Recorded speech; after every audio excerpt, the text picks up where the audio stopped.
Hello, my dear friend. In this session, we are going to read about all national health program in just one session. So let's start with the most important newly government have this Ayushman Bharat, and in it there are three components. First is the Pradhan Mantri Jan Arogya Yojana, which give 5 lakh insurance after hospitalization, and this is given for BPL family or economically weaker section. It is for economically weaker section.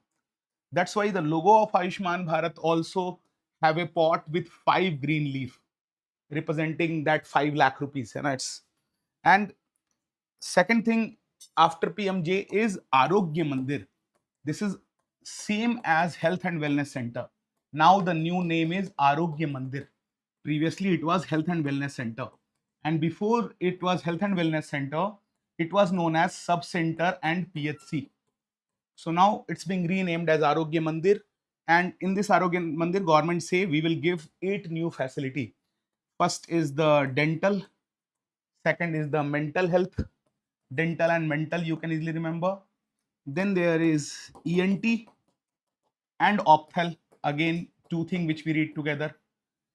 Dental, mental, ENT, Opthal. Then for old age, BP sugar measurement, geriatric healthcare, and for old age again mostly palliative pain care, post cancer pain relief, which is not available at some government hospital also. Now the government is saying we will make it available at Arogya Mandir, which is like sub center and PSC. Seventh is the trauma care, and eighth is the yoga and meditation. So easy to remember what are the 8 thing under Arogya Mandir. Dental, mental, ENT, Opthal, then old age, geriatric and palliative. Only 2 you have to remember, trauma and yoga and meditation. Then this Arogya Mandir, and the third component of this is school health program. So in why school health program is included in Ayushman Bharat? Because now government is saying that we will choose one boy and one girl who will act as health and wellness messenger, and we will choose one male and female teacher, because students are small, so they will be messenger. Teachers are big, so they will be chosen as ambassador. And it's the old government car you might have seen. So male and female teacher will be chosen and as ambassador. And what is the work they are being given? That they will motivate and train student in yoga and meditation. क्योंकि yoga से सब होगा. And this yoga day or so called health and wellness day will be celebrated on every Tuesday, which will help further in propaganda, because Tuesday, so they will associate yoga meditation with Hindu religion and all those things. So you can easily remember the day Tuesday. And this is health and wellness day. Okay, Tuesday. So this is the new thing done under the school health program, because earlier health and wellness center was under Ayushman Bharat. So they included health and wellness day in school health, and they included school health also under Ayushman Bharat. And do remember always, school health program earlier used to come under PHC Vision Center. But because now PHC is Arogya Mandir, so school health program now come under Arogya Mandir. And Ayushman Bharat program also look over school health program. So in the school health program, remember, it's not the doctor who will do the screening, it's the teacher who will screen around 150 children. He will get 1 day training from the PHC on how to read Snellen chart, and he will make 150 students to stand in a queue, close one eye, read the Snellen chart, close another eye, read the Snellen chart, and go. So like that, he will screen 150 students of 4 to 8 class. He can maximum screen that much student. And if he found any one student to have visual acuity less than 6/9, then he will refer them to nearby CHC, district hospital, wherever the ophthalmologist is there. So less than 6/9 students are screened and referred not by doctor but by teacher. Second thing in school health program is they should have 10 square feet of space. This space question they ask one more place at occupational health, that what is the space given for each worker. So for each worker, the space was given 500 cubic feet. But you know, the factory managers, they are so smart. they said it is cubic feet, so they started making the rooftop very high. And they said, now you can count the space above the head, that is the cubic feet. So the government said, no, not all above head will be counted, only 14 feet above head counted. And when this question came, this included the whole detail that, okay, 500 cubic feet space is given, but how much above head is counted? 14 feet above head is counted. And for students, it's 10 square feet, not cubic feet. So no need to worry about what is above head. Plus, for every student, they say that we need a minus desk. Minus desk is the one in which you can put your leg inside and you can write without bending your back. So minus desk is protecting us from the risk of backache, which is present every moment. So because the risk is present, so it is primary level of prevention or specific prevention. If the risk is in future, then we call it primordial prevention. This level of prevention is a very important topic. We will definitely discuss it at one another session also. But just for this one small interesting example will clarify this forever.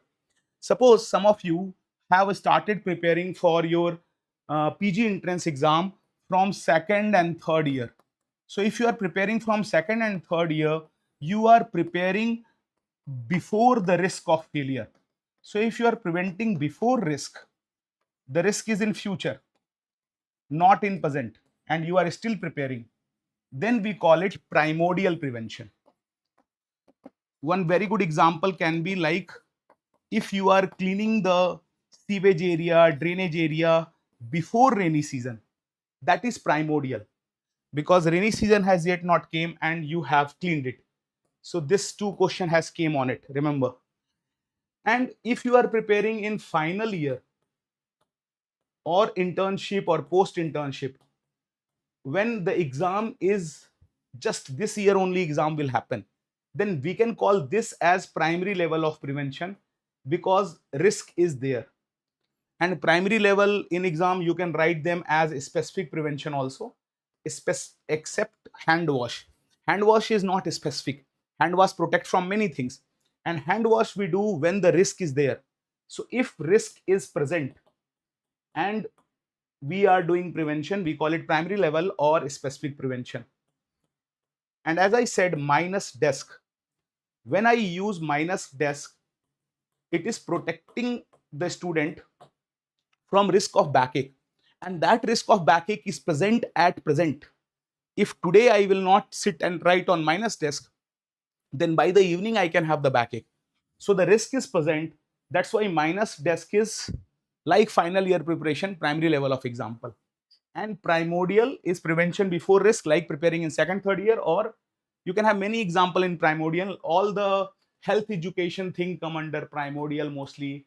If you are focusing on Indian diet, exercise, no smoking, these yoga, meditation, all are primordial.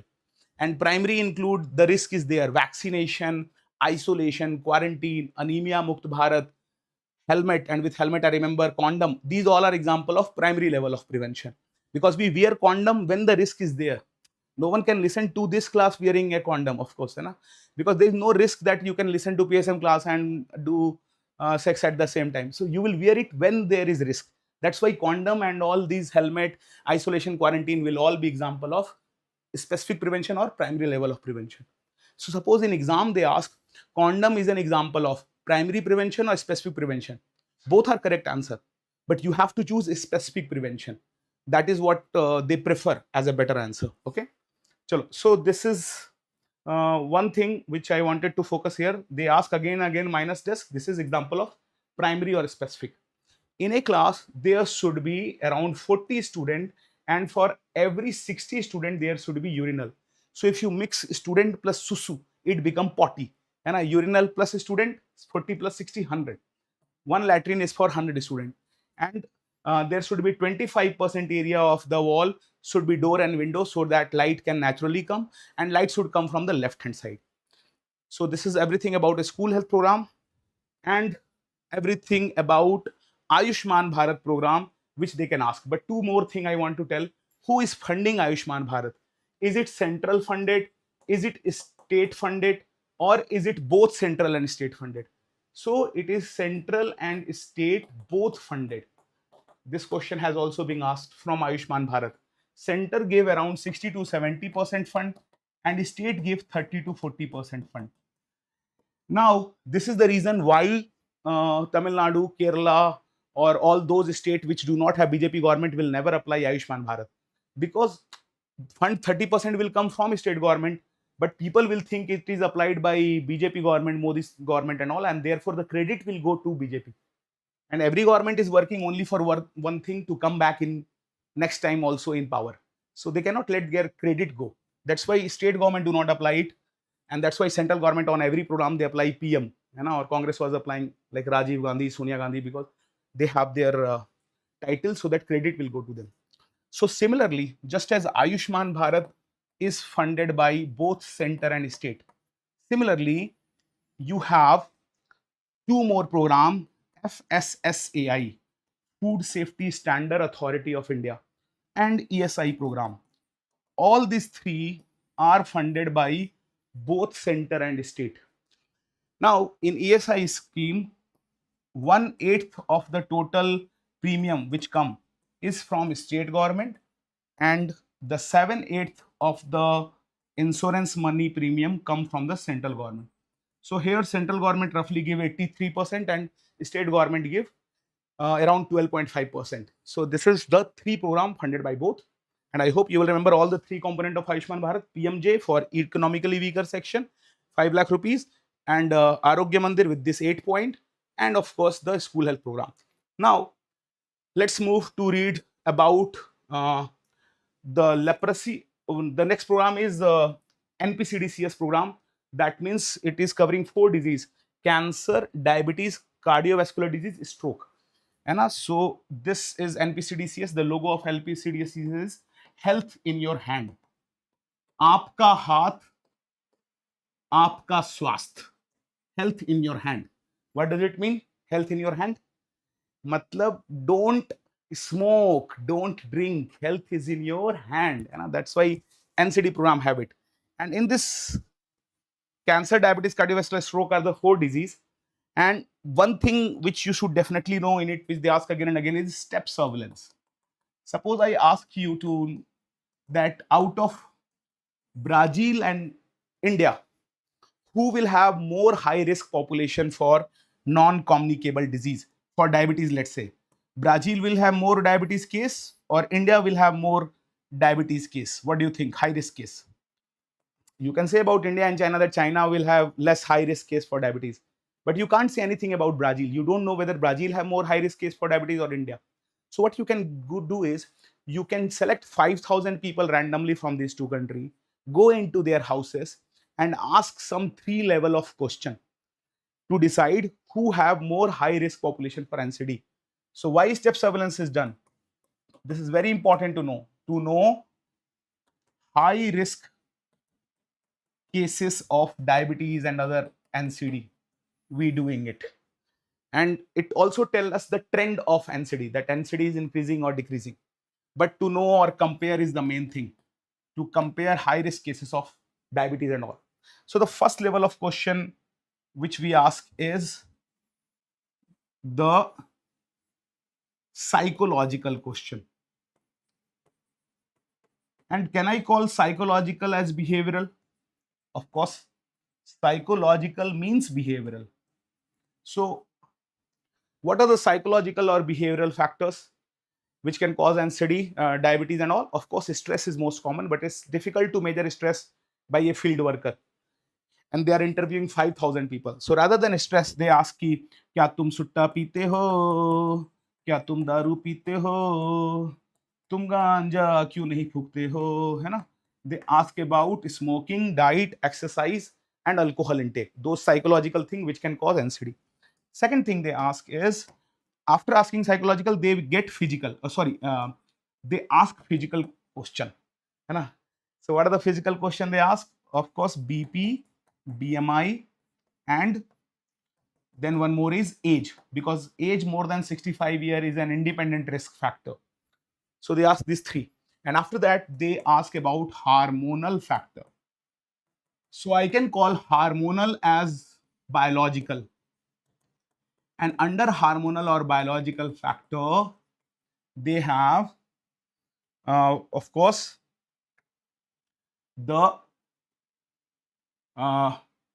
thyroid profile. They do random blood sugar under it. They ask this question also, that at sub-center or ASA, if measure blood sugar, which blood sugar they measure. So ideal is fasting, better. But in village, people wake up at 3, 4 a.m. I don't know how and why. So if a ASA has to collect blood in fasting, she had to roam around in the village at 3, 4 a.m. and take people blood. And गांव वाले चुड़ैल declare कर देंगे ना, village people will declare her as a witch or something. So it's not possible to take fasting in rural setting. Therefore, what is the preferred blood investigation at sub-center? That is RBS. And in a pregnant lady, what is the time when we do RBS, they ask. So in a pregnant lady, the ideal time to do random blood sugar is between 24 to 28 weeks. Because student usually answer 12. At 12 week, we do oral glucose tolerance test to know whether mother was diabetic before pregnancy or not. Here, we do at 24 to 28 week, preferably at 28 week, the random blood sugar, and RBS is preferred. So other than RBS, the third test which is done here is lipid profile. So how they ask question from this part, because NEET and MCI both have asked question already from it. First question they ask from here is, which criteria is not included, which factor is not included in step surveillance. They will give the option hormonal factor not included, physical factor not included, therapeutic factor not included, behavioral factor not included. So you can write from here that, of course, therapeutic factor not included, because we just said this is not discussed. But therapeutic factors are those factors based on which we start the treatment. And based on thyroid profile, lipid profile, I can start the treatment. So why I am saying therapeutic factor not included? Because this is the reason why I was asking you to focus on the first line. The purpose of step surveillance is not to start treatment. The purpose of step surveillance is to know in which country more high risk people are there. So we are using therapeutic factor, but if you look at the WHO step surveillance guideline, they clearly have written about these 5 names, but not about therapeutic factor. So this is not included. One of the good teacher has wrongly said also that it is included. It's not included. And how will you remember the remaining 5 things? You can use the mnemonic BPH. What is the BPH? Not benign paroxysmal hyperplasia. It should be something interesting stuck in your mind. Then only you will remember it. 2 bum pe ek haath. 2 bum pe 1 hand. 2 bum, 1 hand. Okay. There is 2 bum, but hand is 1. Okay. 2 bum pe 1 hand. What are the first 2 B? One is biological, other is behavioral. Then 2P physical and psychological, and H is hormonal. 2 bum pe 1 hand. And then in one of the exam they have asked which of the following test is not done. Thyroid profile not done, lipid profile not done, RFT not done, LFT not done. RFT is not done here. But to answer that type of question, you have to remember which all tests are done. And to remember that one of the student in Mumbai, he suggested me this mnemonic, BTR love. BTR love. Don't know why he create this. So T for thyroid profile, R for random blood sugar, L for lipid profile, and B is for 2 times. One is BP and other is body mass index. So with BTR love, you can remember the test, and 2 bum pe ek hand, 2 bum pe 1 hand. You can remember the right factors which are there. Now, in NPCDCS, as I said, ASA was measuring BP and random blood sugar, not fasting, of more than 60-year people.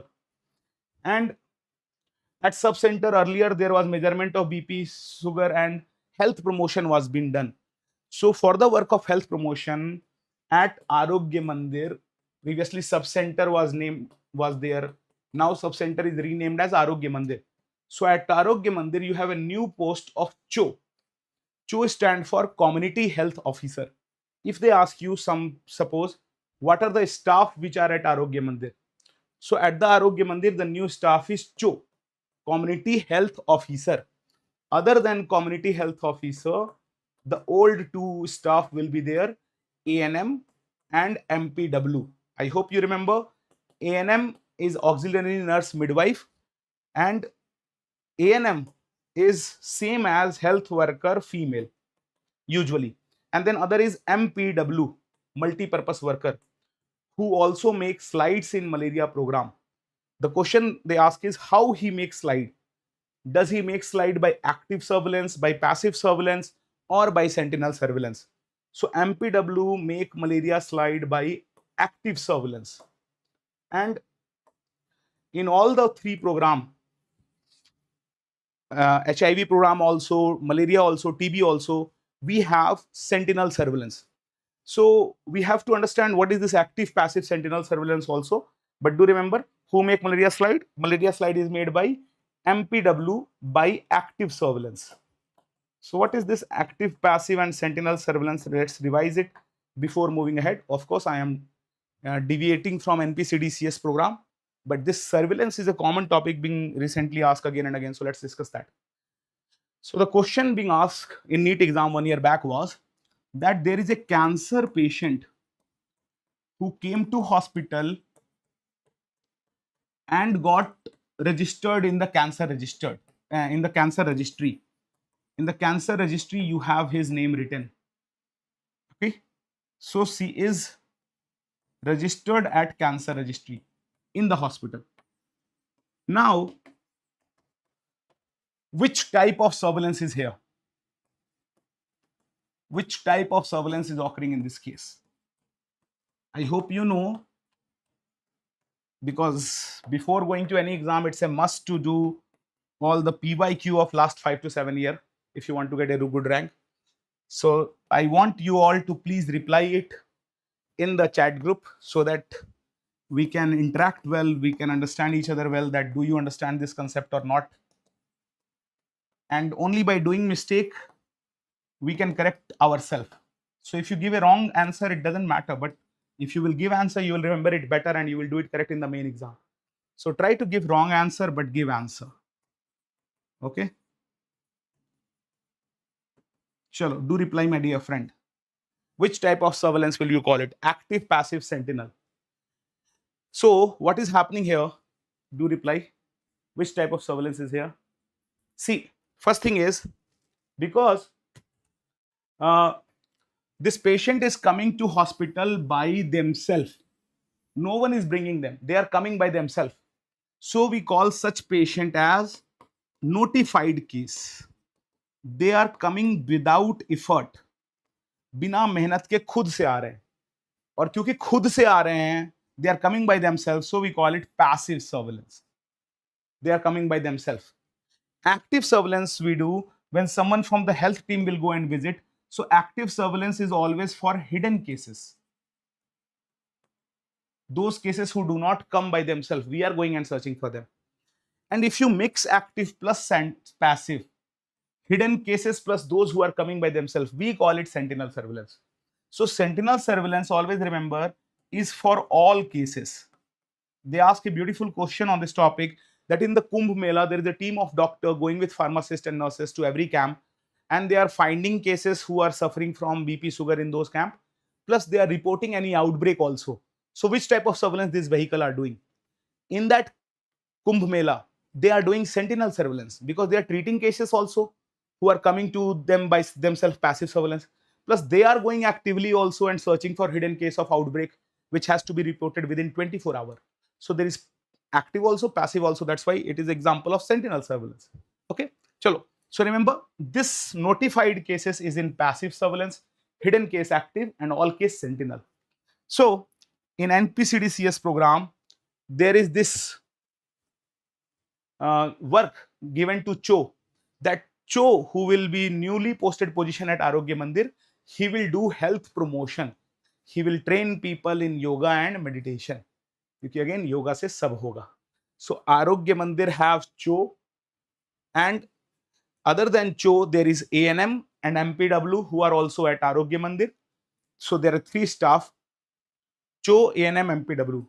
Plus in the new park textbook, they have also written Asa as one of the staff of Arogya Mandir. Although Asa live in the village, but because she come and report to Arogya Mandir, So ASA is also an staff at Arogya Mandir. So there is minimum 4 staff, because if the Arogya Mandir is replacing PHC, then there will be one MBBS doctor also, Ayush doctor also, lab technician and pharmacist as well. But this is for if it is replacing sub-center, and Arogya Mandir is mainly replacing 1.5 lakh sub-center. So these are the 4 staff there. Okay, chalo. Now, second thing is, at PHC we can start the treatment also, because we have an MBBS doctor, but now PHC is Arogya Mandir. So if there is a question of this pattern, it is less likely to come, because now sub-center and PHC division is gone, it's Arogya Mandir. And at the CHC, there is 5-day separate OPD for NCD, and at Arogya Mandir also, some of the Arogya Mandir which are replaced by PHC, there will be 1 day per week OPD for NCD. So this is the work done under NPCDCS program. Now the question is how they will ask question from this part. They will ask true false type question. Like they will ask, at CHC we does health promotion. No, health promotion is done at Arogya Mandir. So remember I told you the community health officer Cho does the health promotion. So health promotion is not under CHC. It is done under Arogya Mandir. It will be a false statement. Then they will place that at CHC we have 5-day per week OPD for NCD. Yes, correct. At CHC we have 1 day per week OPD. No, 1 day per week OPD can be at Arogya Mandir for BP sugar cases. So true false question can come.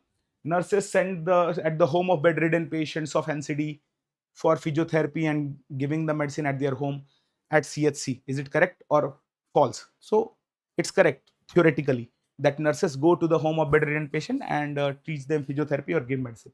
So these are the work under NPCDCS.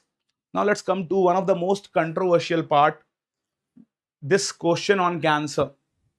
And of course, gynae, surgery, they all try to answer which is the most common cancer in the world and all.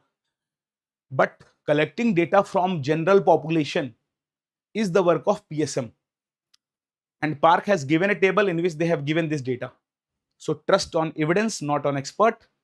This is directly from Park that they say, what is the most common cancer? It's not lung cancer, it's breast cancer. What is the most common cancer in females? Of course, breast cancer.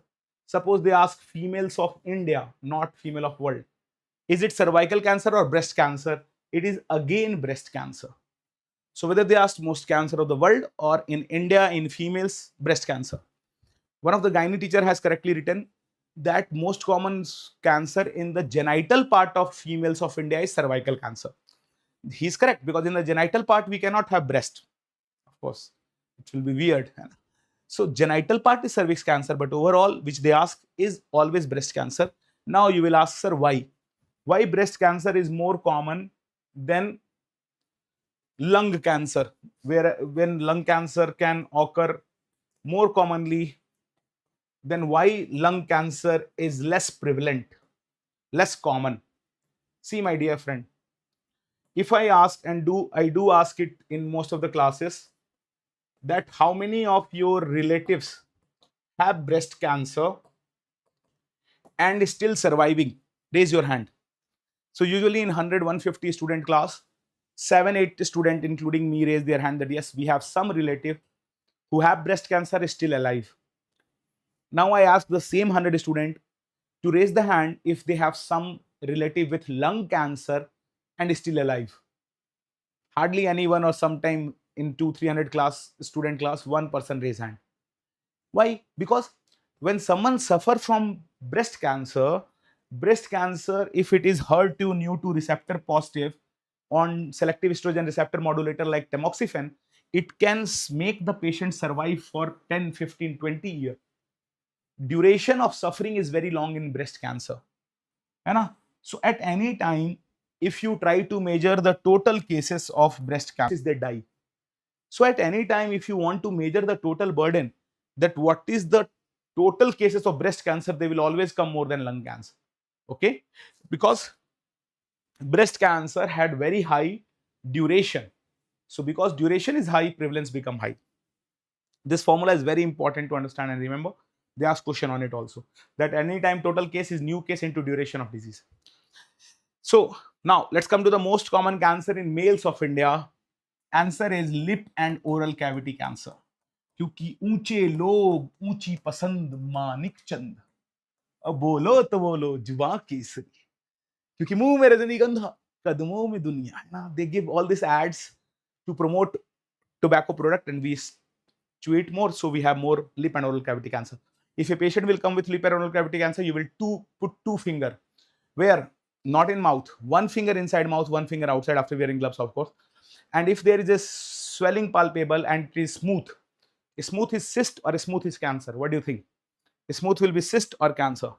If it came smooth, it's cyst. If it is rough, it is cancer, because cancer has unnatural growth. So you can diagnose it very easily. Screening is very easily done here. If they ask most common cancer in males of the world, it is lung cancer. Okay. So this is all from the table of Park textbook. Do trust it. If you have doubt, please directly ask the doubt from me on my WhatsApp number. I would love to answer it. Plus, you can always message me on PW Meded Telegram group also. Okay, chalo. So now let's go to one more thing. Indian Mental Health Care Act, which came in 2017. Only here you have to remember it. So in the Mental Health Care Act, they have added 3 new things. First is assessment of patient. To understand this Mental Health Care Act, let's understand it with a story. Suppose it's 2029 and before the election of the Prime Minister, Amit Shah brought Modi to you and you are a doctor, okay? And Amit Shah said ki Modi tried to jump from the balcony, he tried to do suicide. So he came to you. So, and Amit Shah is saying give electric shock to him, to Modi. So if he is saying like this, will you give shock? The Mental Health Care Act say no. First you will ask the question of the person, ki, can you assess yourself? And you will ask who is your father, who is your mother. So let's say Modi said no father, no mother, I am my own father, my own mother. So you thought assessment can be problematic. And he asked, where are you from? You said I am from UP. He said UP means you are being sent by Yogi and he tried to kill me. So if he is delusional, assessment is not there proper. He cannot assess his own condition and his own treatment. Only then you will ask the person, has he written somewhere in the diary? So let's say Shah presented a diary where he has written that Amit Shah will be my legal guardian if anything happened to me and don't give me electric shock. So these things you can write before. This is advance directive.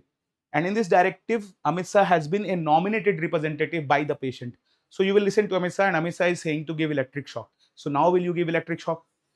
I don't get personal here. No, we will not give electric shock here because first of all, in national mental health, they have said that no shock therapy should be there. Plus in the advance directive also he have written, so we will not give shock. And you didn't give shock just to start treatment, and next morning you came to know that again he tried to jump out from the hospital in night saying that you are from UP, you will kill him, so he's jumping again. Now will you inform police as that it's a case of suicide?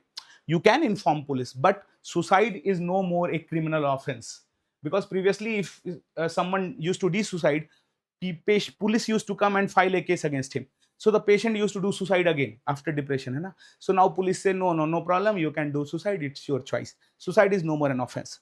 Second thing which has been changed under it is, previously they used the word mental retardation. So everyone used to understand, if someone called you are mentally retarded, he will understand.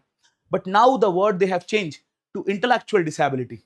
So if you call someone you are intellectually disabled, he will say, hey, intelligent bola kya? Are you saying me intelligent or what? And so they are confusing with this good word, intellectual disability, less demeaning. So I prefer this word, of course. Now, main thing is the cutoff criteria. So always remember to start with 69. Always remember, in the cutoff, it's 69 or less. That means below 69, you are going to have 69 is the problem mark. Till 70, you are okay. So if it is 51 to 69, we call it mild intellectual disability. Then, so it is a gap of roughly 20 number. Then there is gap of 15 and 15 between moderate and severe. And again, if you see, profound is also less than 20. So Start with 69, then have 20, so you have till 51.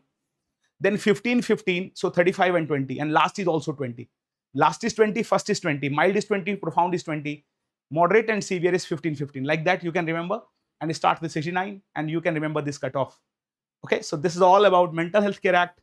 Because mental health is also NCD, so we should learn it.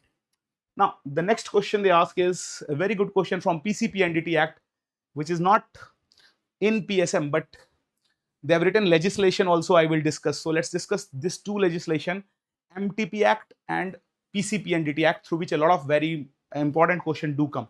So suppose you are a doctor and you know ultrasound, how to do ultrasound, and a patient came.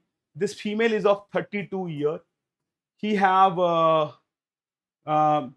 already 3 children, and 2 are alive. He is coming with the 3rd pregnancy. And there is no history of C-section. There is no history of abortions. There is no history of any problem in the family. No history of abortion or congenital anomaly history. So if this female has came to you, will you do ultrasound? Of course, you know ultrasound, you will do it. So don't do ultrasound is gone. And in the last option they had written in the NEET 2024, this question came, they have written ki, do ultrasound and tell the sex to the mother. So of course we will not tell the sex to the mother. So don't tell about patient about the sex is correct.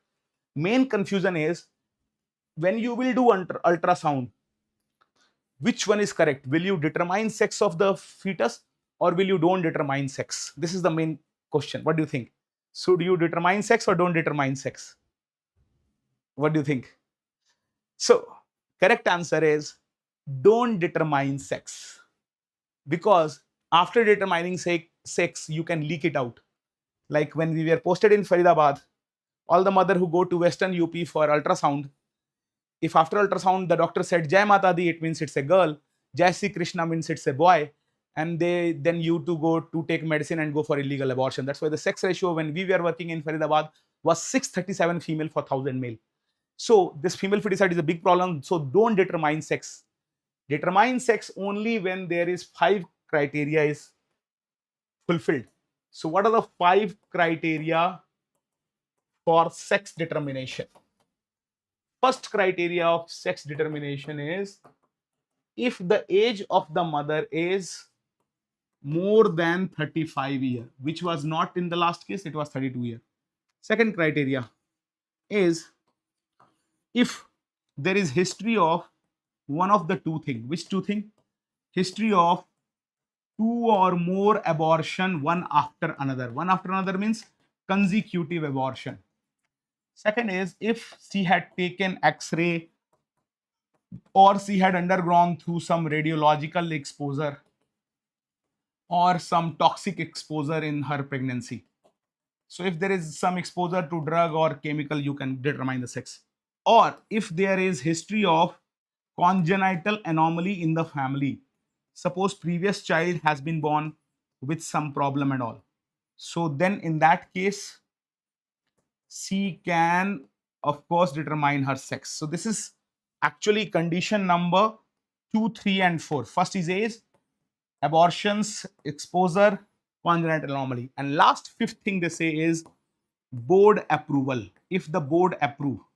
So this was the question in recent NEET exam, that who are the member of the board. So it's the same board which we have for MDT Act also. Medical diagnosis, medical termination of MTP Act, medical termination of pregnancy Act also have the same board. Board will have an option gynae, board will have a radio person, board will have a pedia person, and board will have a nominated member. So these are the 4 people in the board. And in the nominated member, usually we put someone from social organization, but if not found, we can put MS or CMO here. So if any of the 5 fulfilled, then only sex is determined. In last case, none of the fulfilled, so sex is not determined. Now, because I am in a flow and I want to teach this MTP Act, Medical Termination of Pregnancy Act also, let's just do a question and that question will clarify it. The question is, for which of the following we can allow abortion after 24 weeks? Which case abortion allowed after 24 weeks? This is the question. Option A, is it for rape? B, is it for incest? Incest means family member did sex and had a pregnancy. Third is congenital anomaly. And fourth is it failure of contraceptive? Your friend gifted you with condom after cutting it with scissor and you became father in the first 9 months only. So such kind of contraceptive failure, which case you allow abortion after 24 weeks. First of all, if you are doing it after 24 weeks, you need medical board approval. And the medical board has the same 4 people which we just discussed. So it is needed. Second thing, what is the answer? Please do reply in the chat box which is the correct answer. Okay, my dear friend. What is the answer? Here, the abortion is allowed for congenital anomaly even after 24 weeks. Remember, for contraceptive failure, we allow up to 20 weeks, not after 20 weeks. Okay, contraceptive failure, not after 20. Then, rape, incest, congenital anomaly, all are allowed 20 to 24 weeks after 2 doctor permission.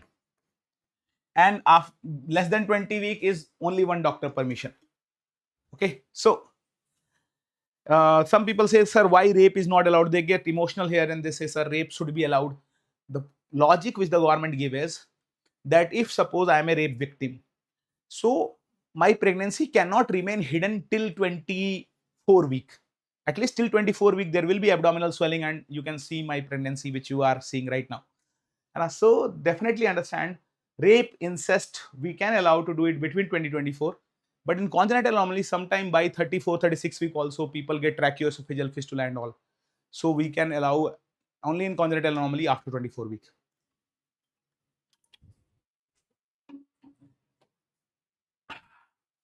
Now, let's, after Ayushman Bharat, the school health program and NCD program, now let's discuss leprosy program.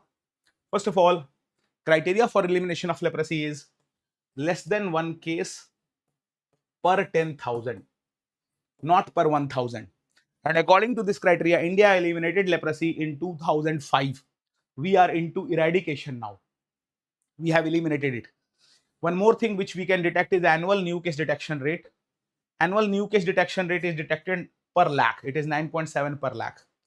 And if the new case is increasing, government think that leprosy program is not working well. So annual new case is used as the best indicator for impact of leprosy program. Okay. Now, this is an important area of discussion, that what are the diseases which India have eliminated? Because from this question, this topic, one very interesting question came recently about drannunculosis. Do you know what is drannunculosis? This is known as guinea worm disease. You might have heard about it. If not, go and watch a YouTube video on it. Very interesting. In Badmer and Jaisalmer district of Rajasthan, there is some water crisis in 30%, 40% area. The rest of the Rajasthan is all green. And it's not that everyone go even on tuition on camelback. They are normal. Rajasthan is green, very green. Go there, you will know about it. So in that Badmer, Jaisalmer, some dry part, they had this bawdi, the pond-like structure. These are all cemented steps. So there is water here on the last step when the summer is very strong. And if someone is going inside to take water, this guinea worm will enter into the leg through the skin. But it will not lay egg inside the body. So when this person will enter the second time in water, then this guinea worm will come out and try to put his legs in the water. Not legs, eggs in the water. So to put the egg in the water, it come out. Then you can put a stick or some pen and you can keep rolling it and it will come out. So this is the thing which is unique in guinea worm, and this is being eliminated from India. Other than drannunculosis, they have eliminated, of course, trachoma also has been eliminated in 2024. Neonatal tetanus has been eliminated in 2016. We have eliminated, of course, polio. We have eliminated, of course, uh, the smallpox. But other than that, we have eliminated leprosy also. Smallpox is actually said to be eradicated because it's gone from all over the world. But these are the things come under eliminated list. So in the leprosy program, next thing is how we make the diagnosis. We take a ZN smear or we look for three symptoms. First thing symptom is either by simply we take a smear of ZN smear, and of course, you know, TB and leprosy come ZN smear positive. They are acid loving bacilli because due to mycolic acid in their cell wall, acid when put in the slide cannot remove their color. So it look like they are acid lover. That's why we call it acid fast bacilli, two bacteria, TB and leprosy. But if you cannot do ZN smear, let's say you are in a peripheral tribal area and all, then you can use three symptom triad. What are the three symptoms? First symptom is thickened nerve. Most common nerve which get thickened is ulnar nerve. But other than ulnar nerve, in NEET 2018, they have asked this anatomy question that put your hand behind the ear in that mastoid process. Can you palpate and feel a nerve there? Tell me. Can anybody tell a nerve there, just behind the ear? Can you feel a nerve behind the ear on palpation? If you can feel it, that's a auriculotemporal nerve which get thickened in leprosy after ulnar nerve. And you can be a case of leprosy if you can palpate it. It's not a very good news, okay? The second thing is loss of sensation of touch and pain. And the third thing is depigmented patch. So if you found these three things, diagnosis of leprosy is confirmed. But then depigmented patch also occur in vitiligo. And many people, they start thinking vitiligo case as the case of leprosy. And vitiligo is just an autoimmune disease. So we have to tell the people how to detect it well by thickened nerve, loss of sensation, and thickened nerve, loss of sensation, and depigmented patch. Three things, how to tell it. Then we have to increase the acceptability of leprosy patient in the community, because many a time just after they develop leprosy, people throw them out from the village. But if they are taking their medicine regularly, after 3 months they stop spreading leprosy, so they can be accepted in the community. These all awareness we want to give to the people through the program Spurs. Spurs is a Hindi word which means healing touch. And they ask who is the mascot of Spurs, who represent this program. Mascot is Sapna with two pony. You can see a school girl with two pony image, and that is Sapna. And if they give an image of a school girl with parrot, this parrot and school girl, this is Meena, and Meena is ambassador of UNICEF program. So if this saw a school girl with a parrot, it's UNICEF. School girl with two pony, no parrot, it's Sapna, mascot of leprosy program. Then in leprosy program, we also do disability prevention medical rehabilitation. We give microcellular rubber footwear so that people do not get cut in their leg. And they have asked in INICET exam once that if you are cleaning leg of a leprosy patient, or in the exam they have given leg of filariasis patient. So if you are cleaning leg of any patient, let it be filariasis, diabetes or leprosy, under which level of prevention it will come. So this cleaning of leg which you are doing, this is limiting the disability. So we can call it as disability limitation. It is making the person self-dependent. So we call it disability limitation. This is example of tertiary level of prevention. And when we make the person self-dependent, this is tertiary level. So we have discussed primordial, primary early. Let's discuss tertiary and secondary in a very good question. The refractive error glasses which some of your batchmates are wearing, is it example of secondary prevention or tertiary level of prevention? So this refractive error glasses, to answer the question of level of prevention, always you have to remember the purpose, why we are wearing it. The purpose of wearing refractive error glasses is for limiting our disability.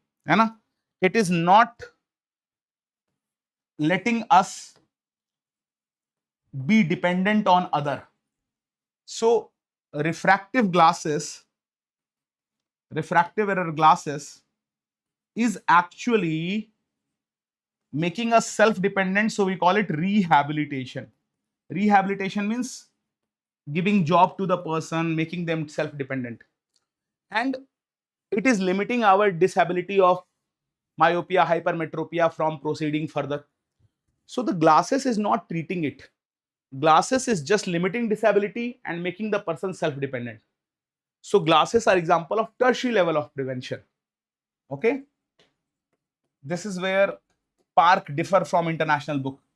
Park clearly write that when we say secondary level means early diagnosis and treatment. So secondary level is just early diagnosis and treatment. That means all treatment and all screening tests come under secondary level.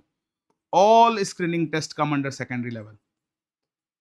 Whether the screening test is done on children, on adult, on hemiparesis patient also, because purpose of any screening test is early diagnosis. So all screening tests are done for early diagnosis, therefore they all are example of secondary level of prevention. Okay. And if I say in refractive error case, suppose someone did LASIK surgery. So this LASIK surgery is a treatment. Surgery will come under secondary level, but using the glasses is tertiary level. For example, if I say, suppose you gifted hearing aid. Hearing aid is making the person self-dependent. Hearing aid will be tertiary level. But if you did cochlear implant is the treatment, that will be secondary level. So I think secondary tertiary is not difficult for you to revise.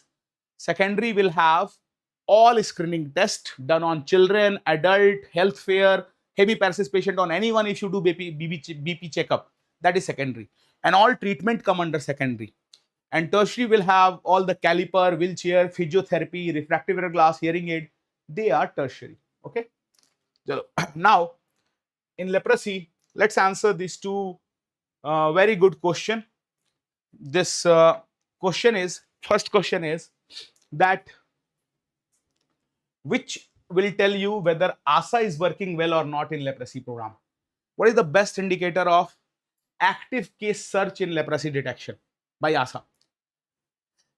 That means if ASA is functioning well, the case will be detected more. ASA is functioning less, the case will be detected less. So this annual new case detection rate can tell about ASA work. Similarly, percentage of new leprosy case with disability, this also tell about ASA work. But out of all these four, which is the best indicator, which tell about the ASA work the best? They ask. Is it new case detection or percentage of leprosy? Which tell best? So suppose ASA detected 100 new case from a village. 100 new case of leprosy did she detected.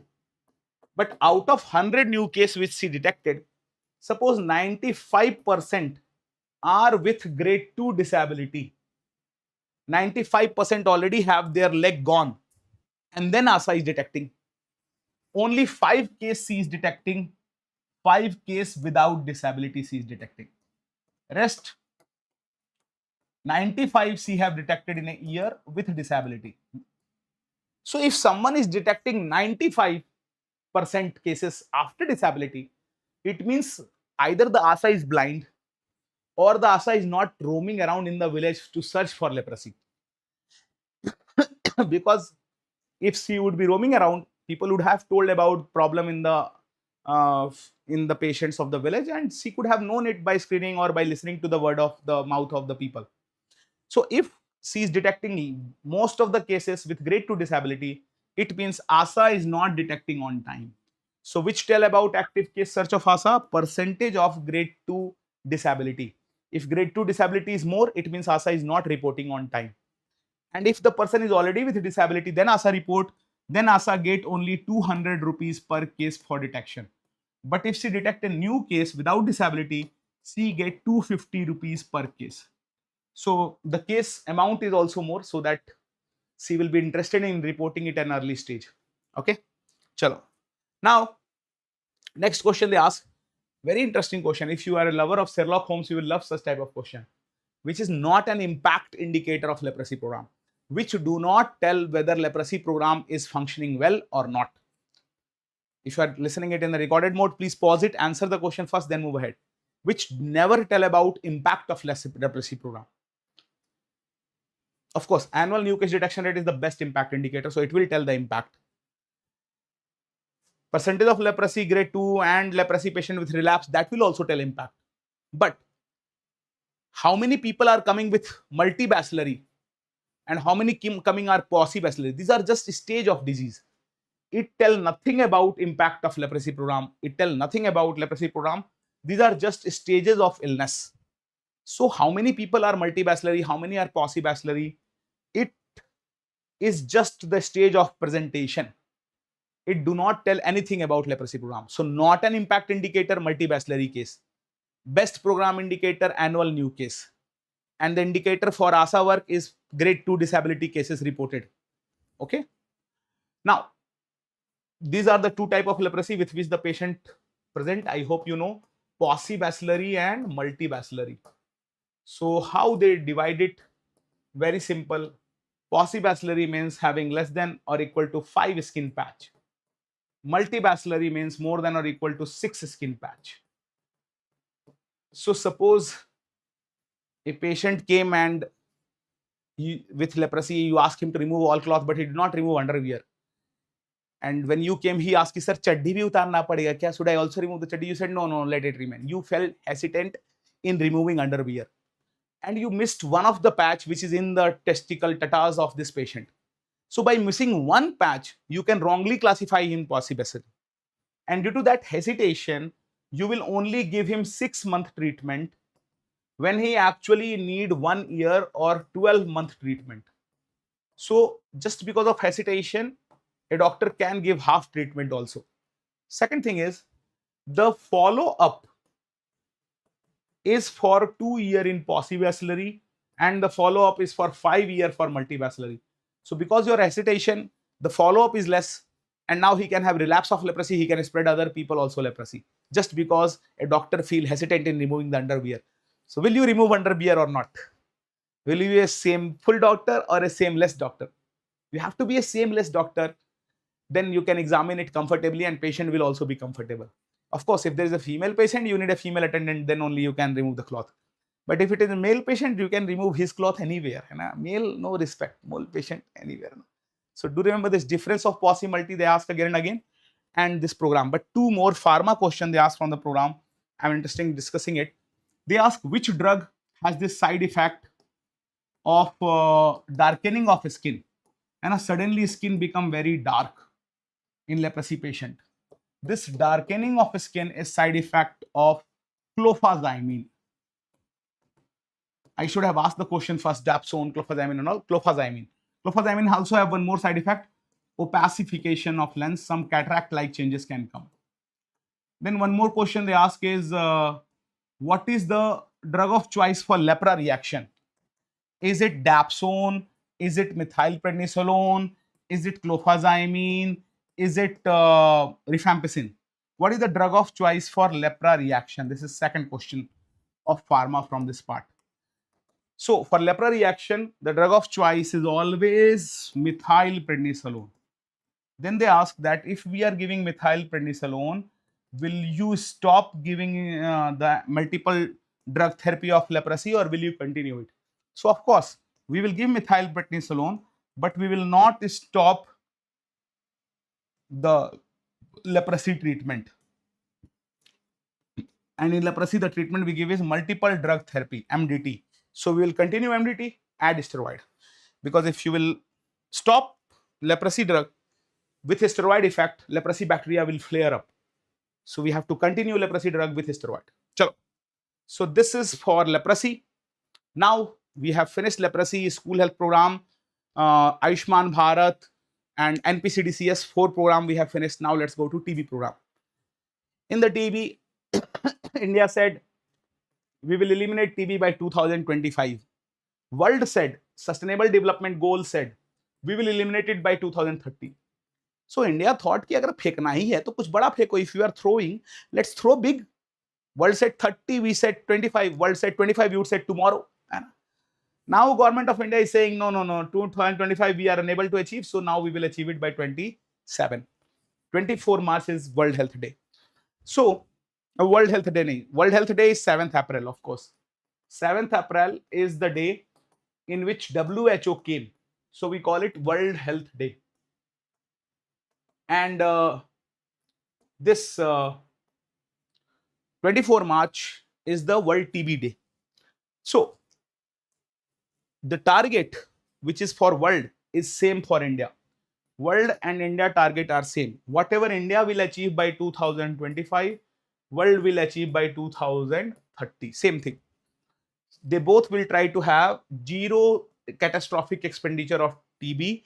That means we should not spend so much money on TB that socio-economic status become one class lower. Middle class become lower middle become lower. This much money if you spend, that is like government is not supporting the treatment. So they want this money should be zero, not too high.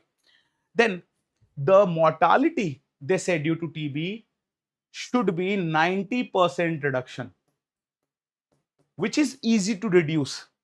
The death is easy to reduce, or the new case is easy to reduce.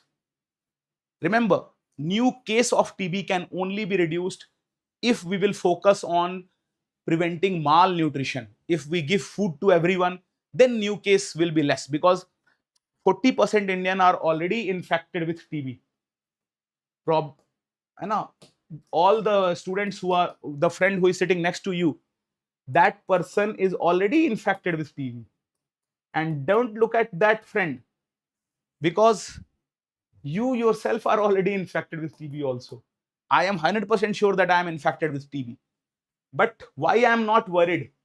Because I am not having HIV, or I am not immunocompromised due to malnutrition. If I am not immunocompromised, then my infection will not turn into disease. Only when I am malnourished, only then I will become a case. So 40%, that means more than 50 crore of India have TB infection. But cases are 210 per lakh Indian. And this is highest in the world. That's why India is called as TB capital of the world. A proud moment for all of us. It is highest per lakh population in any country of the world. So why so many TB cases? Because we have lots of malnourished children and mother, and also alcoholic fathers. And due to this malnutrition, their infection turn into disease. That is why we are not so worried about TB, because if you are healthy, then TB has less chance of going into disease. And you can see here that reduction of cases need to reduce malnutrition, which is very tough. So when it comes to the target of new case target is 80 and 80. Case we want to reduce less, 80%. Why? Because we know the reality. We are not able to reduce the case without focusing on malnutrition. And neither WHO nor government of India is focusing on malnutrition treatment. They are saying we have the new regime for MDR-TB, BPaLM, or new testing facility. These will reduce TB. And WHO, India, both are doing the same mistake. They are saying by investigation or by treatment, we will remove TB from India. But TB cannot be removed without controlling malnutrition. Okay. So the cases target is 80%, death target is 90%. Death we can reduce by improving the health system. So hospital death will be less and it will be 90, but cases 80%. This is so easy, important to know actually, because based on this formula of prevalence is equal to incidence into duration of disease, they ask a very common question here. Is suppose you found a new drug for TB. So if new drug cure disease quickly, suppose your new drug removed TB quickly, like bedaquiline, it's a new drug which has high TB sputum conversion index. So if it cured disease quickly, what will be the effect on prevalence and what will be the effect on incidence? What will be the effect of new case and what will be the effect of total case? Of course, if it is curing quickly, because we all know that prevalence is equal to incidence into duration. Total case इस बात पे निर्भर करते हैं कि बीमारी कितने देर रही, और यहां पर बीमारी जल्दी ठीक हो रही है तो ड्यूरेशन कम होगा तो प्रिवलेंस कम होगा, because total case depend on duration of disease, and here we are curing quickly, duration will be less, so prevalence will be less, prevalence will decrease. But total case of any disease will almost remain same. New total case will decrease, but new case of TB almost remains same. Of course, if you will find a drug, it will decrease the transmission from one patient to another. But problem is not transmission. 40% of Indians are already infected. Infection is not the problem. Problem is that infected are going into cases. If you treat by bedaquiline or a new drug quickly, infection can be less. But problem is not infection. Infection is already in 40% of Indians. And so we are focusing on wrong area of treatment and investigation when any new drug will not affect new case. Incidence remains same. The very good example of this thing is in UK, before the first penicillin came, first antibiotic penicillin came in the world war, before them, just by hand washing, sanitation, they have almost removed TB and typhoid. Before antibiotic, they have removed all the many communicable diseases just by hygiene and water and food quality improvement. So remember this point, that incidence, new cases, do not depend on drug. Similarly, they ask the second question, that if a new drug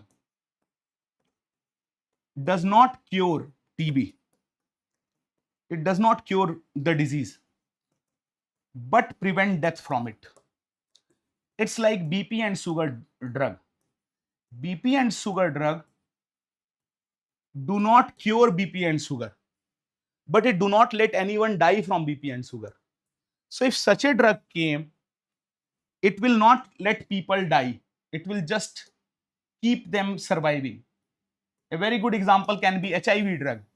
HIV drug is not curing HIV, but all this lamivudine, dolutegravir and tenofovir, the three drugs which we give in HIV adult, and the three drugs which we give in HIV for if you got a needle prick injury, you get the same three drugs. So these are the three drugs for HIV, and it is also the same drug for chemoprophylaxis, for preventing you from having HIV if you develop it. What is the three drug? Lamivudine, tenofovir, dolutegravir. Because when you develop HIV, you become a person of limited addition. So the drug is also limited, lamivudine, tenofovir, dolutegravir. So the same drug which we give for HIV, HIV drug never cure HIV. It just let people suffer long. Do not let them die, do not cure. So if such a drug being found, what will be the effect on prevalence? This single question came in INICET also 2 times, NEET also 2 times, MCI 1 time. That if this drug is being found, what will be the effect on prevalence and incidence? So because prevalence is incidence into duration, with new HIV drug, people are not dying, so they are suffering long, duration is more. And whenever duration is more, prevalence will be more, total case will be more. So prevalence will increase because people are suffering long, duration more, prevalence more. But do remember, no matter which drug we are saying, as soon as they name the drug, incidence remain same, almost same.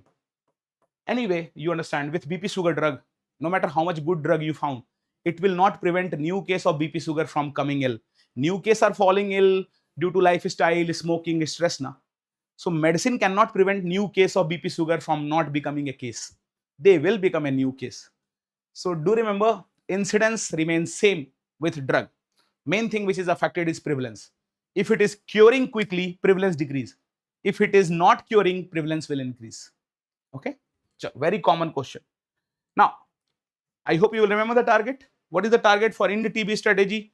For NTEP strategy, the target is just 95% for death, 90% for case, and this is the same 0% catastrophic expenditure.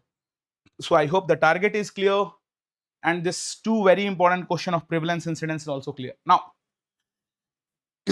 government has done one new thing. They have created post of TB health visitor. This TB health visitor will be at 1 lakh population, and just like MPW, he is doing active surveillance, searching for hidden case of TB in the slum areas. So he is doing active case detection for which type of case? For hidden case. Remember, passive is for notified case, and active plus passive is sentinel for all case. Now, one more thing they say is that in 5 patient HIV, corona, diabetes, 3 HIV, COVID, diabetes, and third are from PP, we directly do CBNAAT. We never do in this 5 patient ZN smear. They have already asked this question 2 times. That in HIV patient, what is the first test which we do for TB? So in HIV, corona, diabetes, and 2 PP, we directly do CBNAAT. What are the 2 PP? First is previously treated TB. Because if you are previously treated with TB, you can have drug resistant. And this is the best thing about CBNAAT. It don't just detect the bacteria. In the same test, it also detects whether you have rifampicin resistance or not. So it's very fast to tell whether we need to start MDR-TB drug or normal TB drug. That's why we directly do CBNAAT in previously treated TB. Second are those cases which are pediatric TB suspect. Why? देखो आपको ही पता है, बच्चे को आप बोलो कि थूक दो, मुद देगा, मुद दो, थूक देगा. If you ask the child to spit, he will urinate, he will spit. So it's very difficult to collect a sputum sample from a child. Sometimes we have to do gastric lavage to collect 1 ml, 2 ml sputum sample. So if such a sample is connected with so much of difficulty, why to waste it on ZN smear? Why not directly do CBNAAT? So in this case of pediatric TB and previously treated also, we directly do CBNAAT. HIV, COVID, and diabetes, we directly do CBNAAT. Now, so remember, before sending them for CBNAAT, we ask one of the 4 questions. We ask 4 questions. First question we ask is, do you have hemoptysis, blood in sputum? First question. Second question we ask is, क्या आपकी खांसी 2 हफ्ते ज्यादा? Is you have cough for more than or equal to 2 weeks? But the last 2 questions are really interesting. We ask कि रात में पसीने छूटते हैं क्या? Are you having night sweating? Okay. And then we ask, कपड़े ढीले हो गए हैं क्या? Are your cloth getting loose this day? We ask the same question, not with the same feeling, but the question is same. Why we are asking cloth getting loose? Because cloth getting loose is a sign of significant weight loss. So we ask 4 questions: hemoptysis, cough, night sweating, and weight loss. If any one answer is yes, we will directly send for CBNAAT. No ZN smear. Okay. Now, usually when we do ZN smear, we take 2 sputum sample. One is spot, we label it as capital A. Other is early morning or after 2 hours, we call it B. And out of one, anyone is positive, we start TB drug. I hope you know. If it is, but the question they ask from this part, very good question, that let's say you are sitting in an OPD, a patient came with 2 ZN smear negative. 2 ZN smear he did, both were negative report. On an X-ray, you can see TB. So ZN smear is negative, but based on X-ray, you can say that the patient has TB. What is the next thing you will do? Will you start treatment under clinically confirmed TB? No. You will not start under clinically confirmed without confirming it by CBNAAT. First, we will let the CBNAAT happen. Then we can, if CBNAAT is not available, then we can go for clinically confirmed diagnosis and we can start the treatment. But never start the treatment without getting CBNAAT done. If ZN smear is not clear, get CBNAAT done. Okay. Chalo. Now, if you found ZN smear or CBNAAT anything positive, start under lab confirmed TB.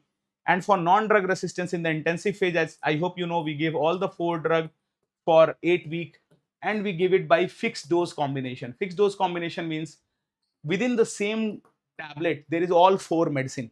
So you just have to take one tablet, and this tablet is of good quality also. But when it is, this is the intensive phase. But in the continuation phase, WHO give HR, we are more developed, so we give one drug extra, HRE, for 16 week. 16 week can be called as 4 months, and 8 week can be called as 2 months. So it's roughly for 6 months which we give the TB treatment. Now the question is, if someone came isoniazid resistance, isoniazid means H. So we don't give H, we give RJD plus levofloxacin. But WHO says also that if RJD not available, you can give HRJD plus levofloxacin, if not available, and we give it for 6 months. The new thing which government of India has done is, for MDR-TB, they have started BPaLM regime. But in the NEET, they have asked it once, what do you mean by MDR-TB? It's not multi-drug resistance, that's a full form. The definition is, there should be resistance to at least 2 drugs. Which 2 drugs? At least both isoniazid and rifampicin. At least these 2 should be resistance. If these 2 are resistance only, then we call it MDR. And in MDR, what is the drug which we give? We give BPaLM regime. BPaLM regime. What is this BPaLM? B stand for bedaquiline. Okay. P is for pretomanid. L is for linezolid. And M is for moxifloxacin. So this is the new regime which has been given for 6 to 9 months for MDR-TB treatment. And how does bedaquiline work? Bedaquiline is ATP synthetase inhibitor. So it don't let the bacteria to generate energy, and therefore bacteria die. And it's a very new useful drug, bedaquiline, which has been found. The drug regime is given for 6 to 9 months. Okay. Now, if someone is XDR, what is XDR definition? They only ask. It is, XDR means you are MDR resistance, fluoroquinolone resistance, fluoroquinolone like sparfloxacin, gatifloxacin, and all floxacin are fluoroquinolone, and second line injectable resistance. Second line injectable means injectable aminoglycoside like AKC, amikacin, kanamycin, capreomycin. So for XDR-TB, we directly take the sputum and grow the bacteria in a drug sensitivity testing culture plate. And then in that culture plate, there are different areas in which different antibiotic has been grown. So if bacteria grow in that area, it means that antibiotic do not work on the bacteria. If bacteria is not growing on that part of the plate where a specific antibiotic is put, then it means bacteria is killed by that specific antibiotic. This is known as drug sensitivity testing, drug susceptibility testing, DST testing. So after DST, we decide which antibiotic will work on the patient, and we give that as treatment of XDR-TB. So there is no specific XDR-TB treatment which we have to understand or remember. Just remember on MDR, BPaLM, they are asking again and again. And also resistance, remember the normal treatment which we give. Chalo, there is 2 things left in TB from PSM part. One is some of the definition. So suppose I am a migrant worker from Bihar. I am from United States of Bihar, and you are my doctor in Maharashtra. And I came to you, I don't know why, because maybe I like to be beaten, so I came there. And I ran away within less than 4 weeks. If I ran within less than 4 weeks, we call it new case of TB. Then second thing is, if I ran more than 4 weeks, after 4 weeks, then we call it previously treated. And if I ran in less than 4 weeks, we call it new case of TB. Then suppose I have almost finished the treatment, but there is still 1 week left. It's 5 months and 3 week done. And I came to you and I said कि doctor साहब बहुत मेहरारू को miss कर रहे हैं हम अपनी, I'm missing my wife a lot, I want to do some gulu gulu with my wife, I want to go back to my village, so will you stop me or will you let me go? Usually when I ask it in the class, students say yes sir, we will stop you. If you stopped me and I finished the treatment and ran away without giving you the answer, and suppose I ran away and you don't know what is the ZN smear, I just took the last drug and ran away, so you will write me as treatment completed, but you don't know my ZN smear report because I ran away before that. But suppose I listened to you completely and after 6 months I went through ZN smear also, and suppose ZN smear came negative and I came full depressed, Doctor Saab, my life is also negative, my sex life is also negative because of you, and my report is also negative, है ना, पूरा जिंदगी अंधेरा हो गया है ना, whole life is dark. So is it a good news or a bad news? Negative means good news. It means TB is cured. So you will call such patient as cured of TB. But if I came with a very happy mood, dancing, yeah, that's a positive news, something is positive, my ZN smear came positive after 6 months. So that means treatment is failure. Treatment did not work. So we call this patient as failure, treatment failure. Okay. And this used to happen in Haryana when I used to work in AIIMS New Delhi as a JR. In the village posting, I used to find that if ultrasound came negative, patient used to get depressed. The doctor don't know to find any disease. Nothing came out. So all the radiologists, they started writing slowly this line, gas loop seen in bowel. With big letter, they used to write it. And then patient used to come and say, Doctor, see, such big disease came, such good doctor. He found this disease in me. I said, now I will treat it. Move your bum towards this side and fart it. This was the disease which came, gas loop in the bowel. It went. Don't worry. So it's very easy to remember. Less than 4 week new, more than 4 previously treated, and positive report is failure, negative is cured, and no report is treatment completed. But if suppose patient ran for more than 8 weeks, patient did not take treatment for any reason, he did not came or did not took treatment for more than or equal to 8 weeks, 2 months, for more than or equal to 2 months. And for 2 months, I started treatment, but in the second month only I came and I ran away. So I am not there for the treatment for 2 months. You will call it as loss to follow up. Previously, we used to call it as defaulter. But now why we call it loss to follow up? Because remember when I asked you that if a migrant worker from Bihar came to you, will you stop me or will you let me know? Will you let me go? The correct answer is you will not stop me, you will let me go. And before letting me go, you will ask my complete address. And Aadhaar card address is not a real address, because people can make 2-3 Aadhaar card also nowadays. So take the real address by asking it from the patient and update that address in which act? In NIC app. NIC means no, and Chai means loss of body. And loss of body occur in which disease? In TB. So NIC means no TB.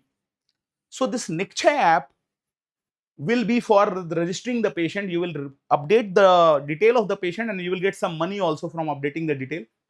And the patient will take the remaining drug at his home. And a nearby dot provider, ASA or someone can come to the home and can give the remaining medicine there. So never stop a patient, because anyway the patient will probably not listen to you. Let them go, take the address, update it in NIC app. But if the patient went lost for 2 months, then why they change the definition from failure defaulter to loss to follow up? Because earlier it was blamed on patient, you were the defaulter. Now it is blamed on both patient and doctor, that you were also unable to write the address in the NIC app.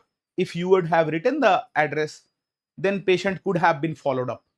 So always take the address before patient is leaving and update in NIC app. Now the confusion is between NIC and NISCHAY. Nischay is the UPT kit by ASA. ASA distribute this Nischay kit. Nischay is a Hindi word which means to be sure of. So what does the patient want to be sure of? They want to be sure of their pregnancy. That's why it is Nischay, UPT kit for ASA. So now how will you differentiate Nischay and Nischay? There was a student, Akshay, who was doing his MBBS from Maldives, not Maldives, Philippines, Davao. He gave me this very good mnemonic for this, that this, sir, in Nischay and Nischay, S is coming first. In which S is coming first? Nischay or Nischay? S is coming early in Nischay. S is coming first. And with S, I thought sex. And with sex, of course, there will be pregnancy, so there will be UPT kit. Okay. So remember, out of Nischay and Nischay, the one in which S is coming early is for UPT kit. S for sex, sex for pregnancy, UPT kit. And Nischay is TB reporting program. And I asked Akshay that, bro, do you have difficulty in understanding Hindi? Why you were creating such mnemonic? He said, no, sir, I speak Hindi well. I was just thinking about sex at that time.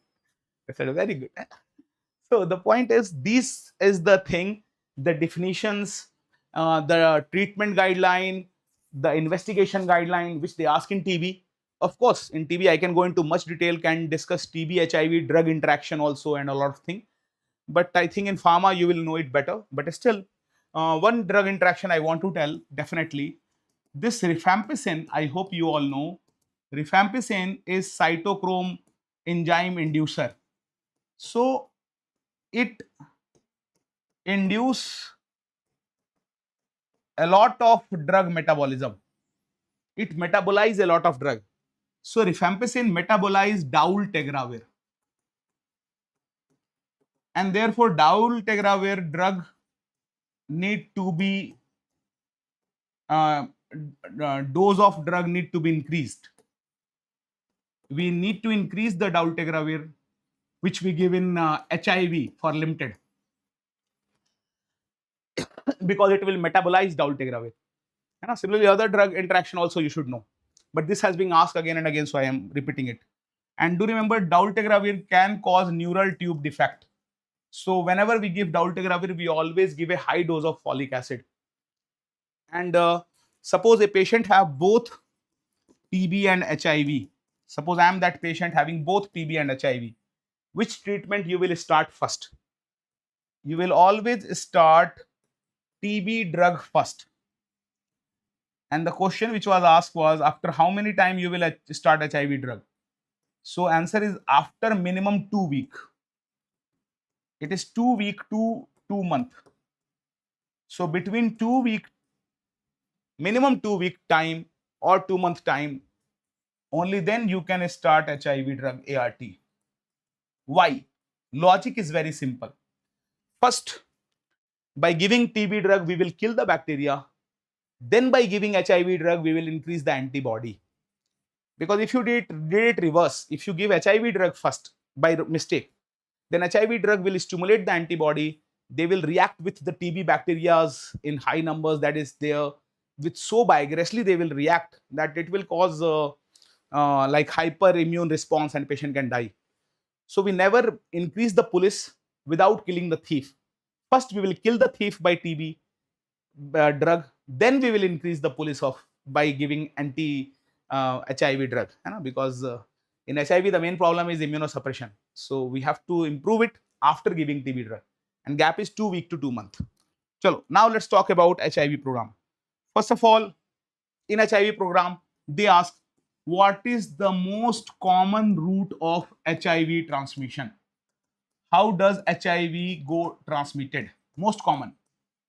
And student answer blood transfusion or intravenous drug or needle prick injury or sex. Remember, if they ask, simply if I ask this question, what do you do in your life commonly? In your life, will you do sex commonly or will you have blood transfusion commonly? Which thing will you have commonly in your life? Of course, sex will be the more common thing. Blood transfusion you will do 10, 20 times maybe. Sex you will do 10, 20,000 times maybe. So the most common route of HIV transmission is always unprotected sex. Sex is not a problem, but it should be protected.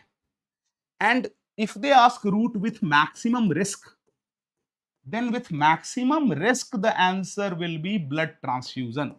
With blood transfusion, it is 90 to 92% risk of transmission. After blood transfusion, there is vertical transmission from mother to child.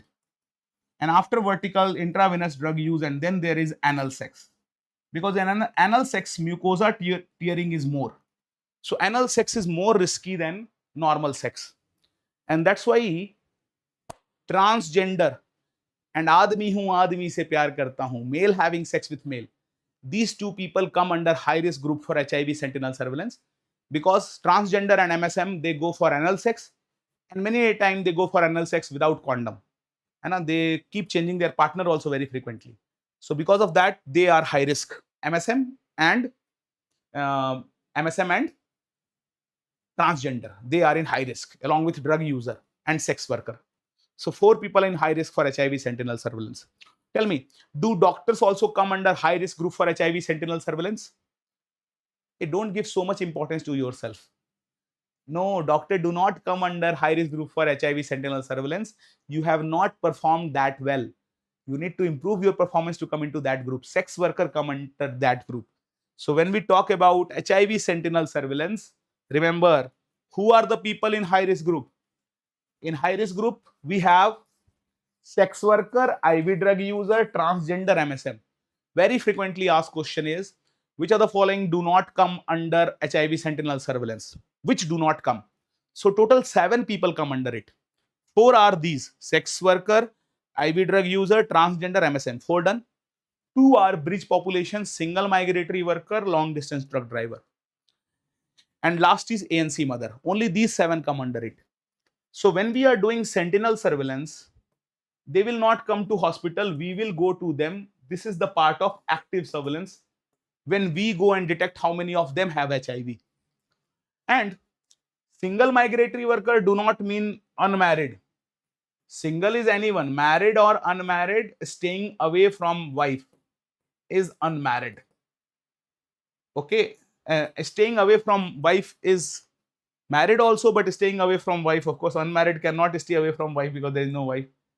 Married may or may not be married, but main thing is, if it is away from wife, it can also be included.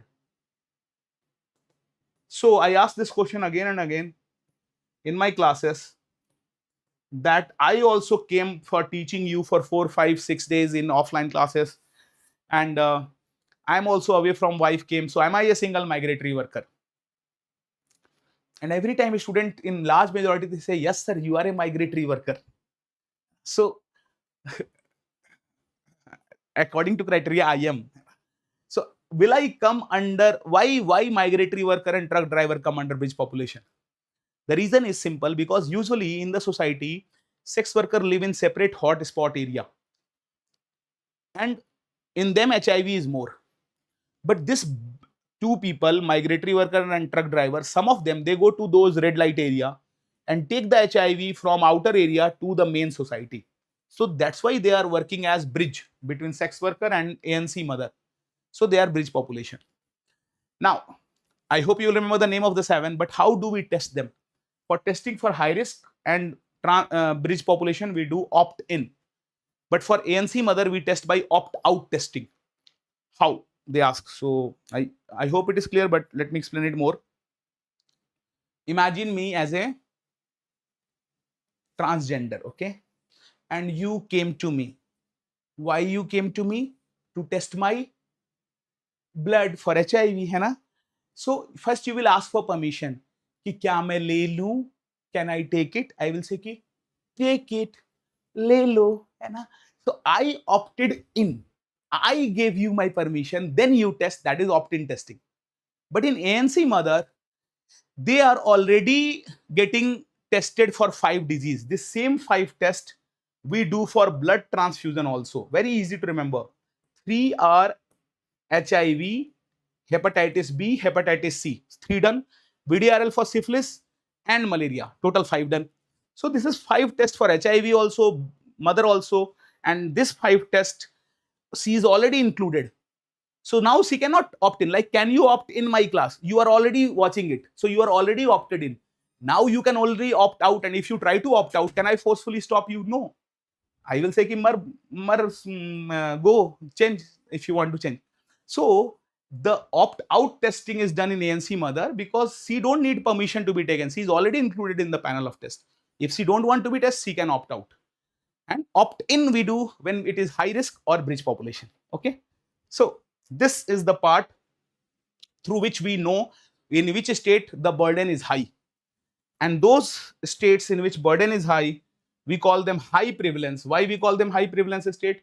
Because in them, HIV in high risk group is more than 5% and HIV in ANC mother is less than 1%. ANC mother is more than 1%. So the question they ask from this part again and again from moderate prevalence. This is the area of question. The question they ask is,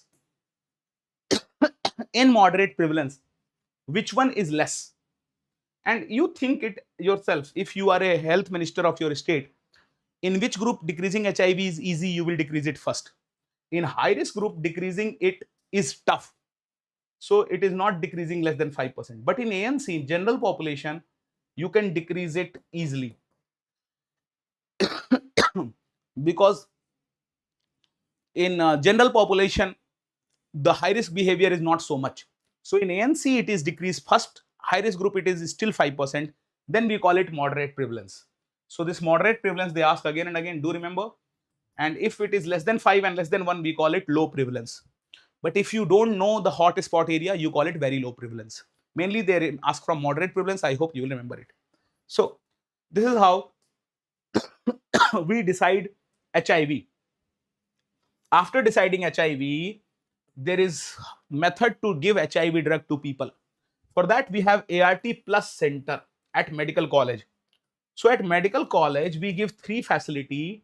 We do CD4 count and we give the ART for first generation. First generation means we give HIV medicine to those people who are not resistant to drugs.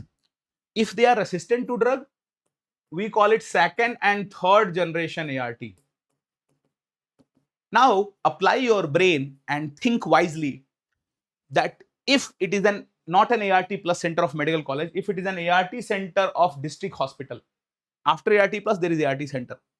Out of these 3 facilities, CD4 count, non-drug resistant HIV drug and drug resistant HIV drug, which do you think we cannot give at district hospital? Out of 1, 2 and 3, which we cannot give? Of course, at district hospital, we can give first generation ART. We can give the medicine for non-drug resistant HIV case. We can also do CD4 count.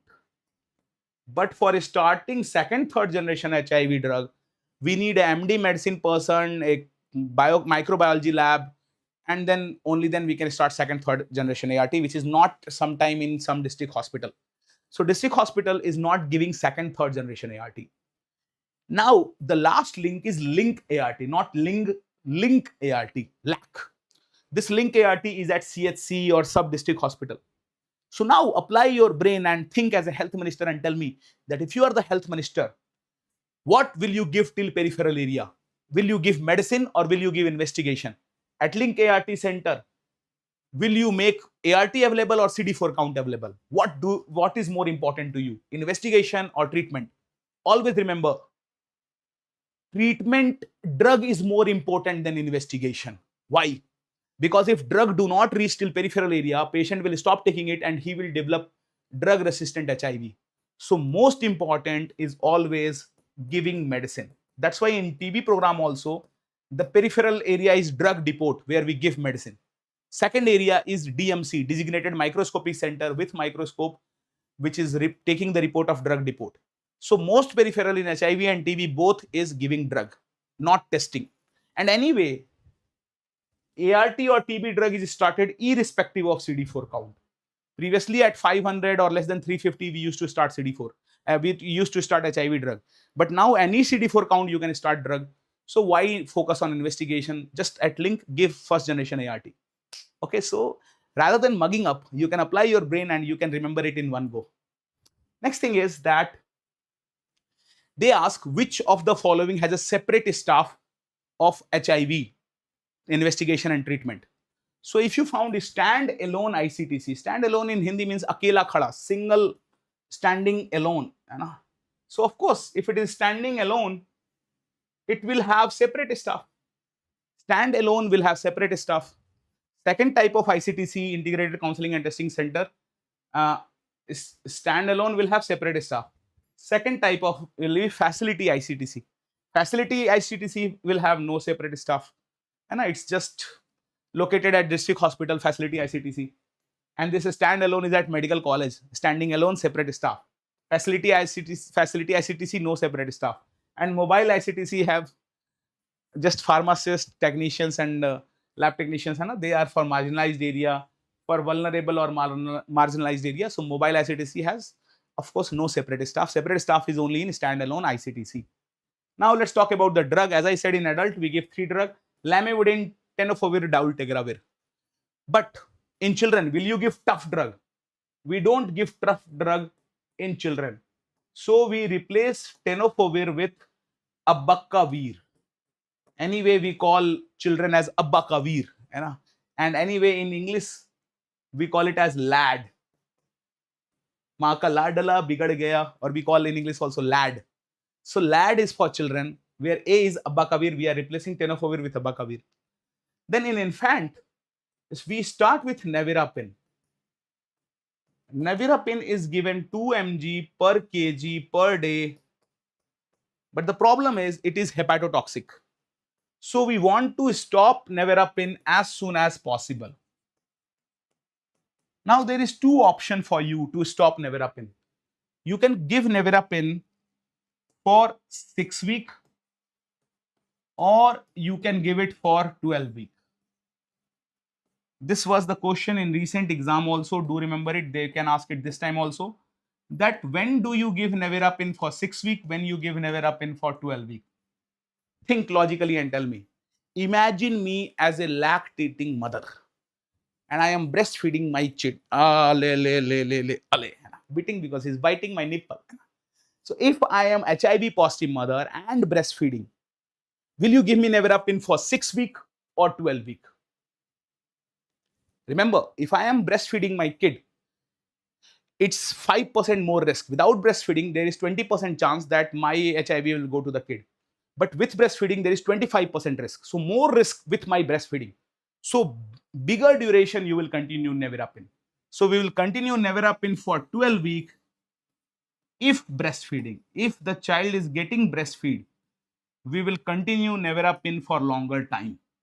And we will continue it for 6 weeks if the child is not breastfeeding. Because in this case, the risk is less. So we will stop it at 6 weeks. Okay. So this is first thing, we give nevirapine for 6 to 12 weeks. After nevirapine, the second drug is always lamivudine. So L is always there, no matter which group we see, LTD, LAD, lamivudine, always L. Because जिसकी HIV हुए, जिसको भी HIV हुआ, उसके तो L लग गए. If you develop HIV, you are in limbo, है ना? So limbo, L, lamivudine is always there. And along with lamivudine, the second drug which we give is zidovudine. In children, we give zidovudine, not dolutegravir. Okay. Then we can add nevirapine, and if with this 3 drug we are not getting relief, then in some cases we can add raltegravir. So raltegravir is added if not getting relieved by lamivudine, zidovudine. This area of question has been asked again and again in pharma PSM both. What is the drug we give? Nevirapine, 6 week to 12 week, depend on breastfeeding, then lamivudine, zidovudine. Okay. Chalo. Now, let's talk about your accidental needle prick. What is the most common cause? Most common cause is recapping of needle. So that's why I say put cap everywhere, but not on needle. Because if you miss, you will get the prick. But more common I found is while suturing, we put it by hand. Don't pull the suture needle by hand, please. But in exam, if came, you will answer recapping the needle as the most common cause. You should start post-exposure prophylaxis within 72 hours. and the drug which you take is the same LTD. You take it for 28 days. Always remember that if suppose your report came negative, patient has came positive, this is the matter where you have to be scared. And you have to take chemoprophylaxis LTD for 28 days. But suppose you came negative and patient also came negative, but still you have doubt that patient can be a latent case of HIV. Then check the cubital fossa area. If it has a lot of needle mark, it's mean the patient is IDU taker, you are at danger. Also ask whether the person is coming from hot spot, because in hot spot area, chance of HIV is more, so you should take chemoprophylaxis in these 3 cases. What is the third case? You will ask the patient about music. So like hobby, music is hobby of many of us. Right? Do you like music? Probably yes.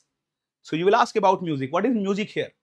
Multiple unprotected sexual intercourse. Gaane bajane ka शौक है क्या? So here music is not good.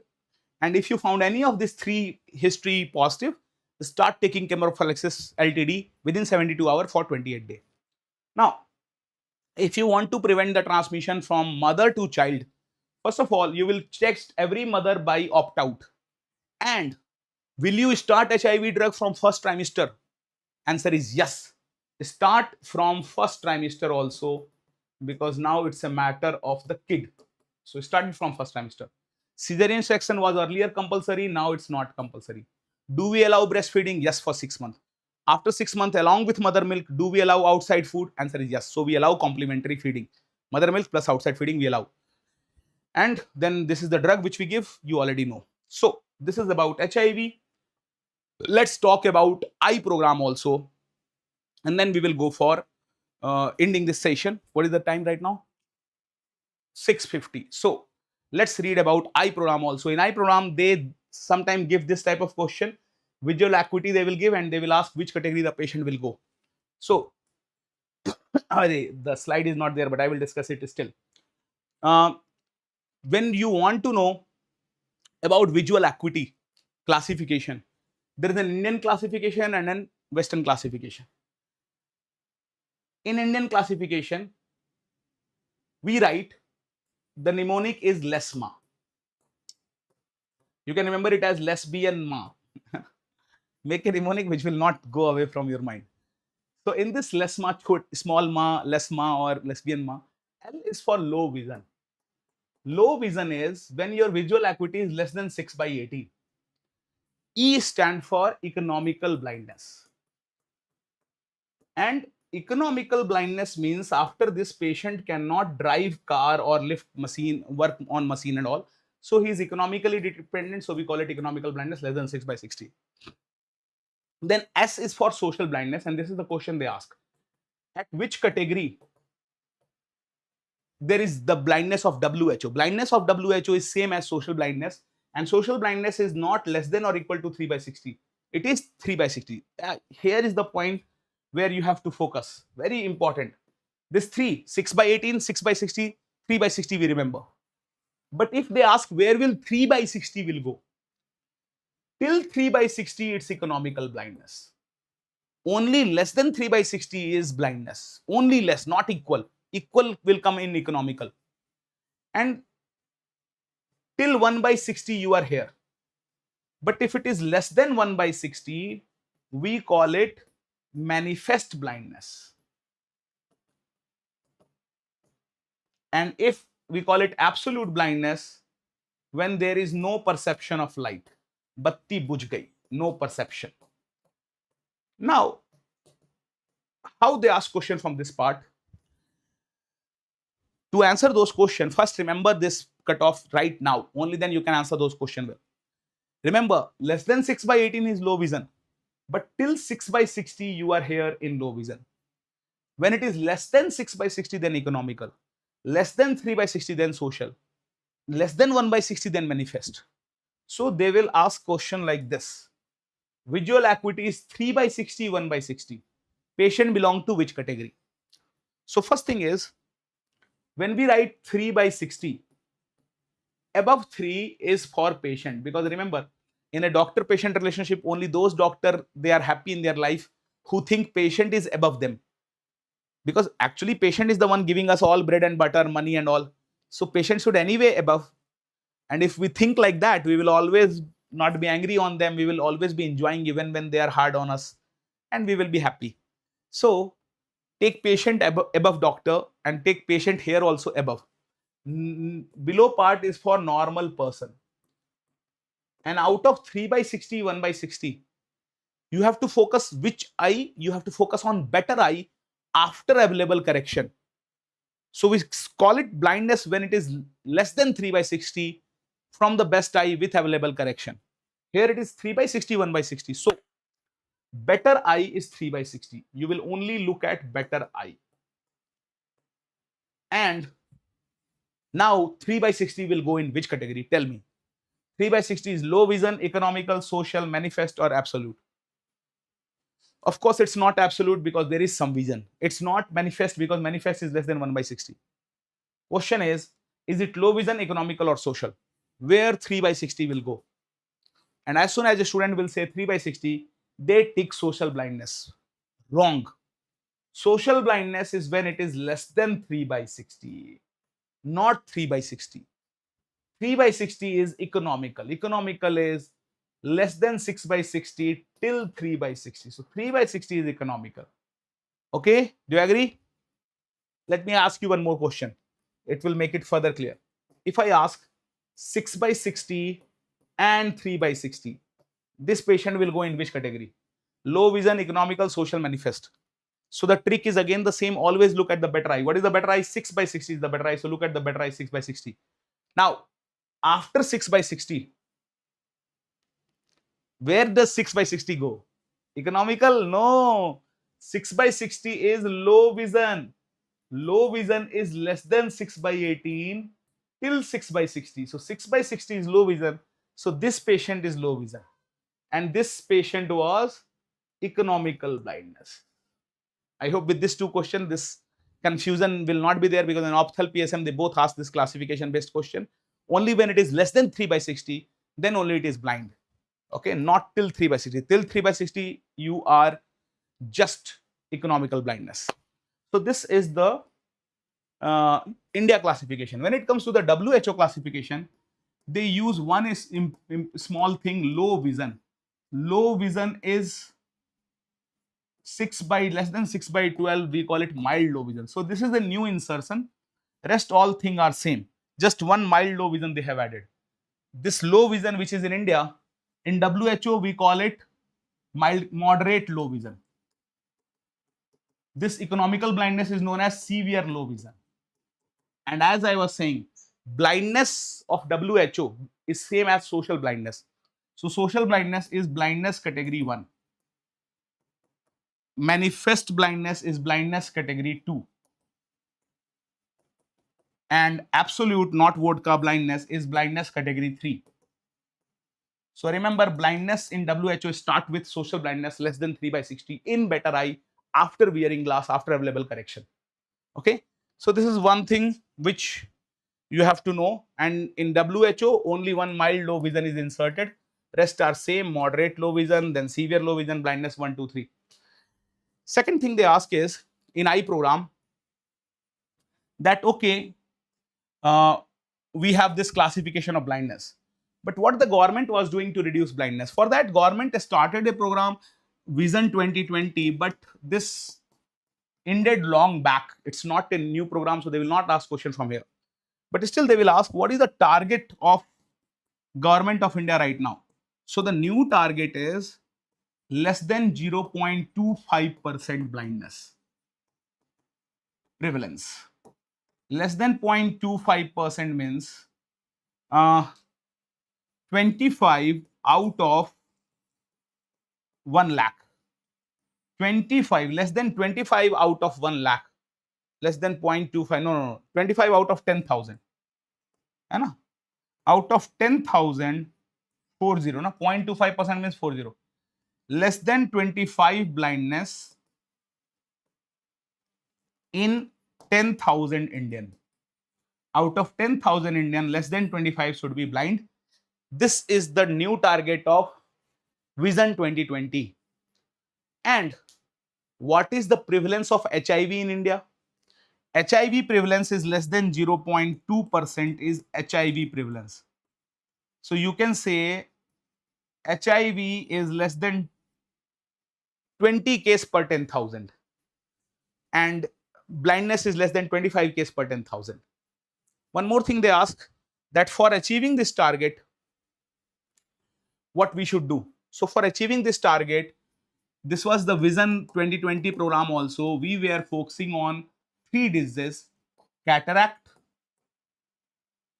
refractive error, and vitamin A deficiency. And from there, they asked this question, that out of these 3, which one is the most common cause of low vision? Why low vision commonly occur? Cataract, refractive error, vitamin A deficiency. What is the most common cause of low vision? Please do reply in the chat group. What is the most common cause of low vision? Cataract, refractive error, or vitamin A deficiency? What is the most common cause of low vision?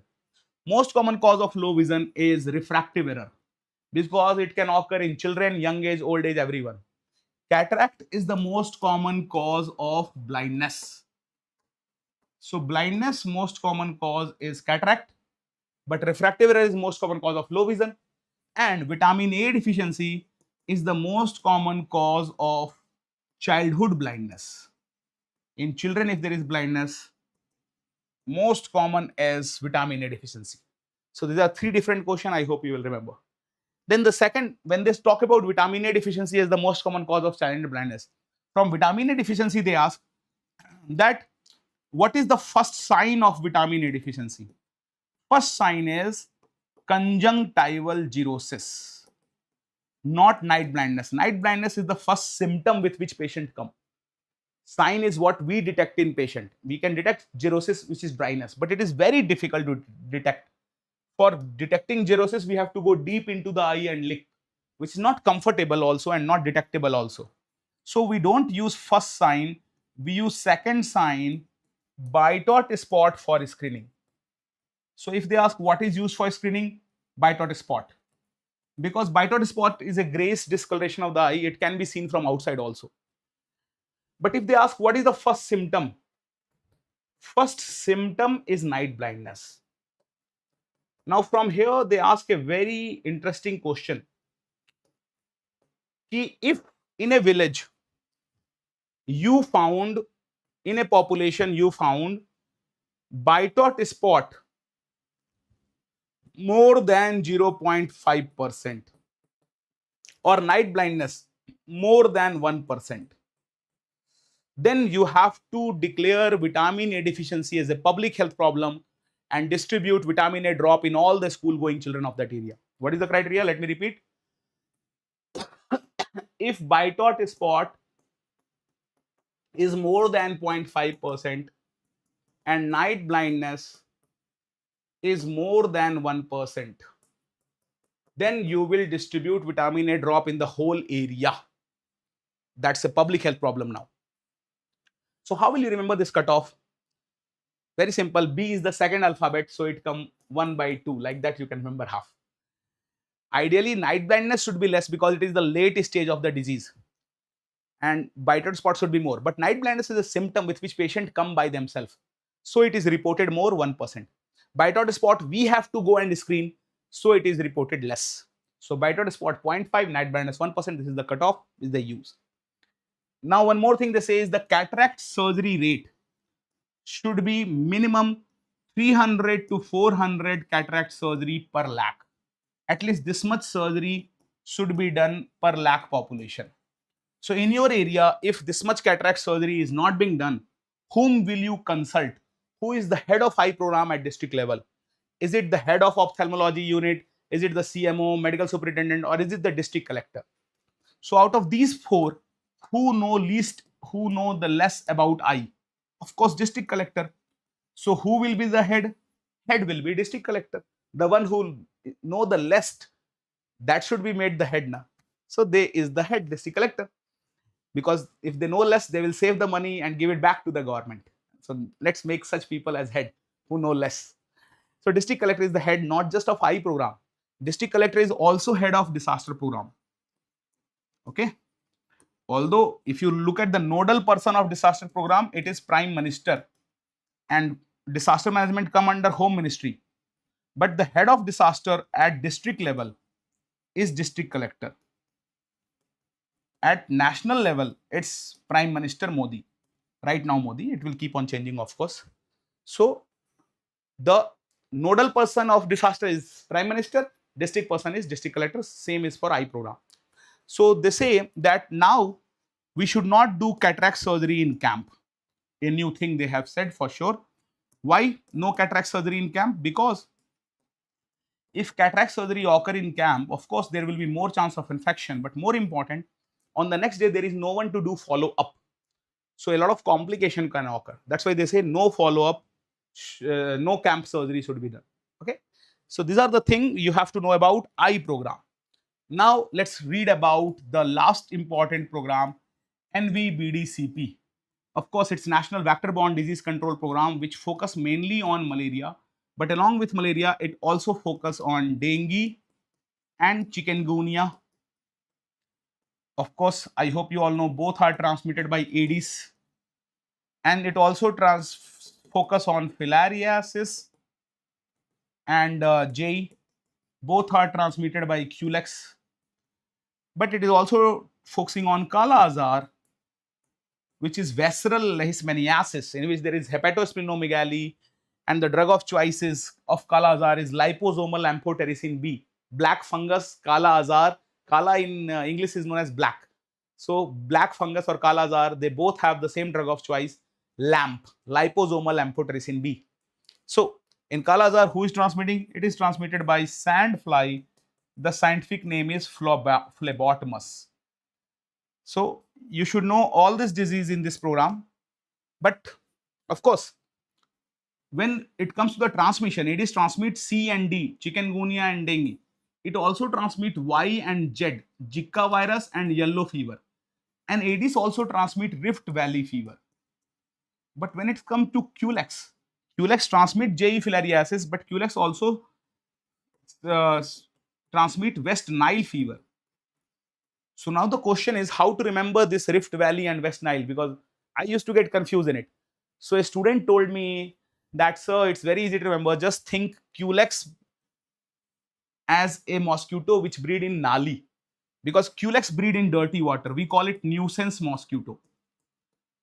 So Culex breed in drainage area, sewage area. Sewage means fecal matter with water is sewage. So Culex is a nuisance mosquito which breed in dirty water. Dirty water in Hindi is known as Nali. So who will transmit Nile fever or Nali fever?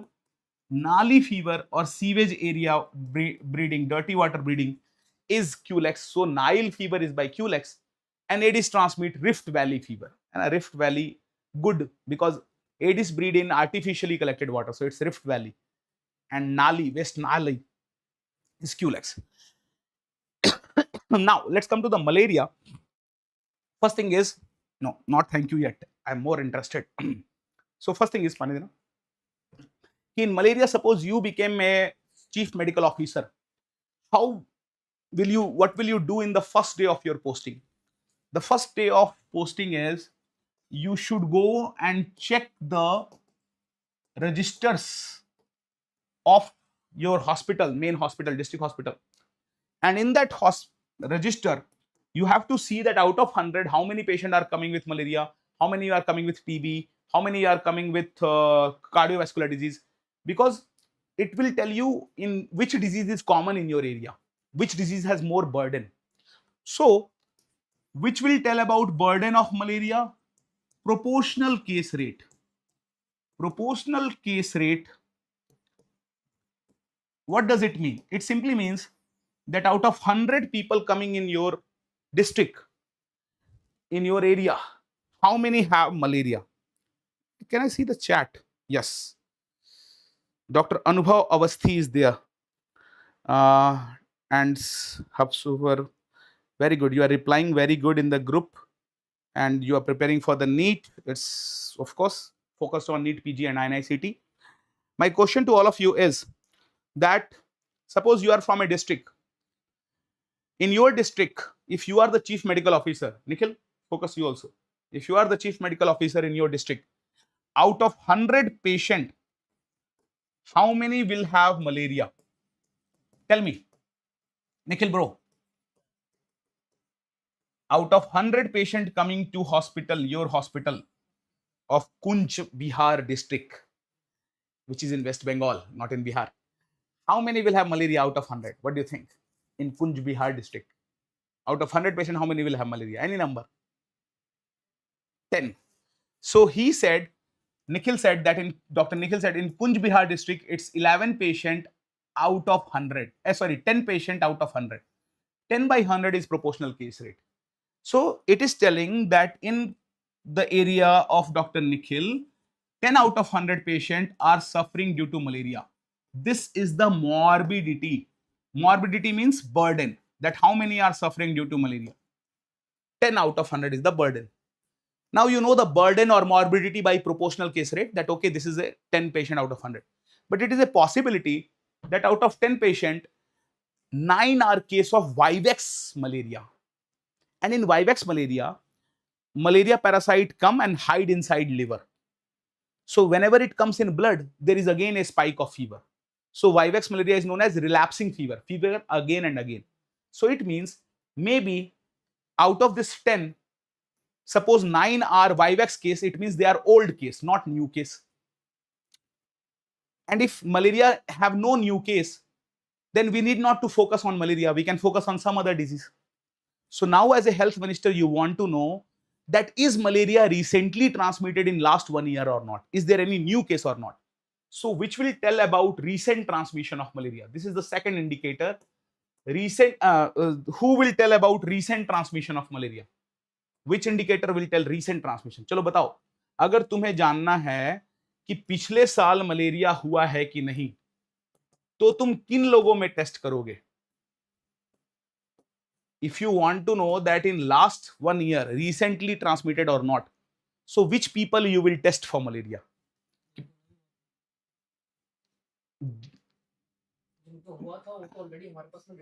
Nikhil is saying those who already have, we will not test them, we will test the new. Okay, you can test the new.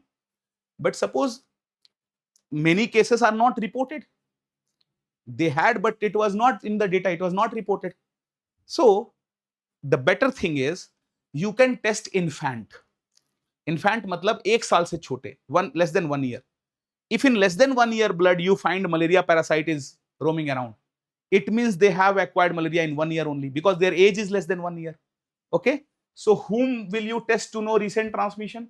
To know the recent transmission, you will test infant blood sample. So this is known as infant parasite rate. It tell about recent transmission of last 1 year. Okay. Now think, you know two things. You know in your area there is a burden of malaria morbidity, proportional case rate 10 out of 100. You know that out of some infant, 30% have malaria parasite, so it is recently transmitted. Now as a health minister, as a CMO, what is the third thing which you want to know? Ki as compared to last year, malaria is decreasing or increasing in my area? Because if it is decreasing, we need to continue the same work done last year. If it is increasing, we need to think some new. So now you want to know the impact of malaria control program, and that is detected by API. I tell about impact. Let me explain this thing.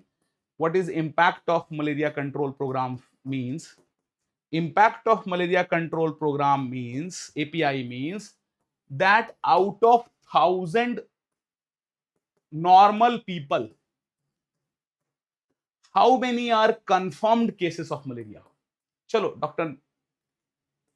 Nikhil, tell me, in your Kunj Bihar district, out of 1,000, how many confirmed case of malaria will be there? Normal people who are living in their home, 1,000 people in a year. Out of those 1,000, how many will be confirmed case that they had malaria and lab report is also there? Because 10 people out of 100 are coming in hospital. So the confirmed case living in normal population out of 1,000 can be 100 or less than 100. Very good. Less than 100, because they are normal people living. They are not coming. So it will be less than 100. Any number of API of your area? What do you think that out of 1,000, how many are under annual parasite rate? How many are confirmed case of malaria out of 1,000? 70 out of 1,000. Very good. So what API Dr. Nikhil is saying for his area? 70 case per 1,000. 70 confirmed case per 1,000. So case per 1,000 is API. And if in the question they ask which tell about burden, best answer is proportional case rate because it is telling 10 out of 100. But if proportional case rate is not in the option, then you can tick API. API tell impact of malaria control program. It tell that malaria program is decreasing case or not. Suppose last year in Kunj Bihar district, it was 80 case per 1,000. This year 70. So it means malaria is decreasing. है ना? So API tell impact of malaria control program or trend of malaria control, trend of malaria, कि malaria is decreasing or not. And government of India say that if API is more than 1 per 1,000 or equal to 1 per 1,000, अगर एक भी case हुआ, so that area belong to intensive control phase. And in that area, you have to go door to door and you have to do spray of insecticide. This is very serious area, intensive control. If API is more than 2 per 1,000 or equal to 2 also, 2 case also, then we call it as high risk area. Now in this area, along with insecticide chemical spray, we have to distribute machhardani, we have to distribute insecticide treated bed net also. So 1 is intensive control, 2 is high risk. And in Kunj Bihar district, what is the burden coming? 75 per 1,000. So Dr. Nikhil, did you over-reported? What do you think about Dr. Nikhil data? Did he over-reported, exaggerated the data 75 per 1,000? Or do you have faith on Dr. Nikhil data? How many of you have faith on Nikhil data, right? How many of you think he exaggerated? Tell. Nikhil, what do you think? Your data was normal or exaggerated? Or do you have faith on your data? Huh? Normal. Nikhil is saying, I have faith in my data. My data is correct. If Nikhil data is correct, Government of India will shift the headquarter of malaria program from New Delhi to Kunj Bihar because 2 cases high risk and in Kunj Bihar it is coming 75. But still Dr. Nikhil have faith on his data and he is correct. Actually the cases are 75 per 1,000. But the point is whether multi-purpose worker are roaming in the village and making slide or not. Because if they are not making slide, even if there is 75 case, reporting will be of only 1 or 2 case. So final thing which matter is, are you making slide or not? जमीनी हकीकत पे काम हो रहा है कि नहीं? Is actual work is done in ground level or not? So this is known as operational efficiency. That program is actually working or not. So operational efficiency of malaria program. Who tell operational efficiency of malaria program? This is told by ABER.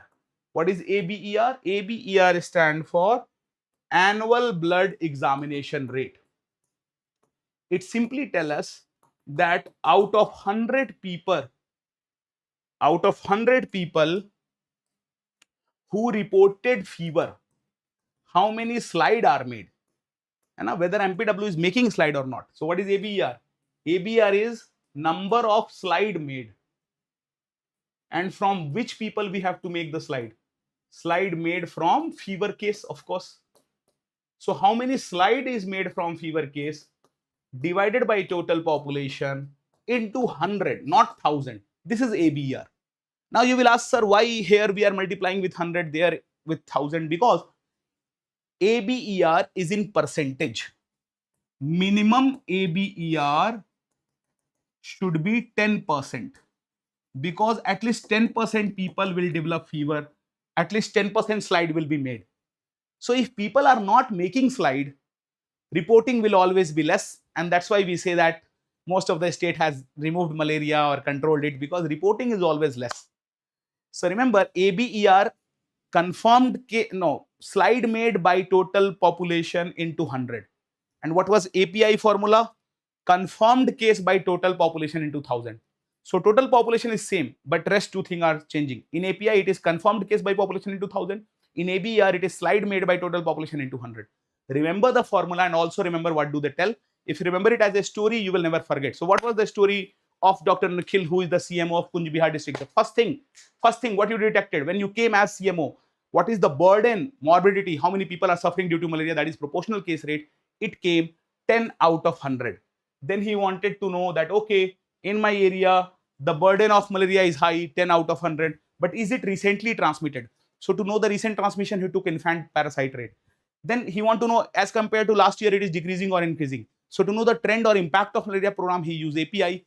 And finally, he want to know whether people are making slides or not. So for that, he used ABER, which tell operational efficiency or efficiency of program by ABER. Now, to be further sure, what Dr. Nikhil can do is, he can measure spleen of some children. This spleen rate tell about endemicity of malaria. Endemicity of malaria means, let me tell you, if suppose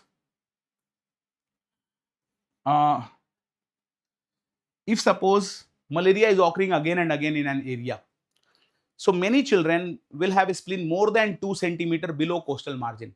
In adult, if you palpate the spleen, it is splenomegaly. But if in children, it is more than 2 centimeter below lower coastal margin, we call that a spleen is enlarged. So if you found a spleen enlarged in many children, it means in that area, malaria is occurring again and again. So spleen rate tell whether malaria is occurring again and again or not. Occurring again and again in expected number, we call it endemic. Endemic means occurring again and again, but within expectation. So if malaria is endemic, spleen of a lot of children will be enlarged. So spleen rate is the last indicator which tell about endemicity of malaria, whether malaria is occurring again and again. So these are the malaria indicator. If you remember it as a story, you can always remember it easily and revise it before exam for sure. After this, in malaria, if they ask, what is the best strategy of malaria control? How do you control malaria best? Best strategy is vector control. Don't let them take birth. है ना? Best malaria control strategy is don't let them take birth. But if they ask best malaria strategy for rural malaria, for rural area. So for rural area, the answer is intermittent irrigation. Ruk ke sinchai. What happened is, in the field, farmer put this much water for 20 days, 12 days. Government say don't push this much water, it lead to mosquito breeding and wastage of water. Put water for 3-4 days, let it get dry. Again for 3-4 days, let it get dry. Again for 3-4 days, let it get dry. So it will lead to less water wastage and less mosquito breeding. So this is known as intermittent irrigation. Ruk ke sinchai. We are waiting and then putting water in paddy field or rice field. So this is best for rural malaria control. But overall, vector control is best. Don't let them take birth. And for the vector control, we can use the fish. Which fish you can use? The fish is Gambusia or guppy. They eat the larva of mosquito. So I think it's a very good idea. Why not have it in one pond, and then that mosquito will, if flood came, go to other pond and they will eat all other mosquito larva, Gambusia guppy. But then after my PG exam, I went to tribal areas of Chhattisgarh to work in Jan Swasth Sahyog in Ganiari. It work in Achanakmar forest area in Chhattisgarh. So they were growing this Gambusia fish in a very small cemented pond. Not just tank, not pond also. So I asked, this is such a good idea, why don't you grow in big pond? So my friend Harinder Sijwali told me, bro, this Gambusia is a very small fish. And just like Gambusia eat larva of mosquito, other fish eat Gambusia. So before Gambusia multiply to eat mosquito, Gambusia is eaten by other fish. Cruel nature. So it's not a good idea. It can only grow in artificial pond. But still, you should remember the name they asked. Gambusia guppy is the fish who eat the larva. But what are the larvicidal drug? Which drug can kill the larva? The larvicidal drug are like Tamifos and Abate. They are like sand granules. We put the sand granules in, let's say, water cooler, also in any pot where water is accumulated, and they will kill the larva. Tamifos, Abate and Paris green. These three are the larvicidal drug which can kill the larva. So when you are killing larvae, it is primary level of prevention. When you are cleaning water accumulated before rainy season, it is primordial. But when you are killing larvae, it is primary. And when you are treating malaria, it's secondary. Okay. So remember the name larvicidal Temiphosabate Paris green, and fish is Gambusia guppy. Now after vector control, the second strategy is we spray chemical inside house. And when we do indoor residual spray, we can do it by malathion or by DDT. But the problem with DDT is it deposit in tissue. So DDT is toxic, and DDT need to be respray after 6 months. In one of the NEET exam, they ask malathion need respray after how much month? 3 months. Malathion is safe. DDT need respray after 6 months. But because DDT need respray after 6 months, so think as CMO, you all and my Dr. Nikhil also, in your area, which spray you will do? DDT, which need to be respray after 6 months, or malathion, which need to be spray after 3 months? Which you will use in your national program if you are the Health Minister of India? DDT or malathion? DDT, because it need to be sprayed after 6 months. It is toxic, but still DDT is preferred in India.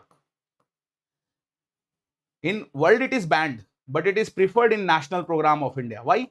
Because government of India know that we Indian are toxic ourselves. We need not to worry about toxicity.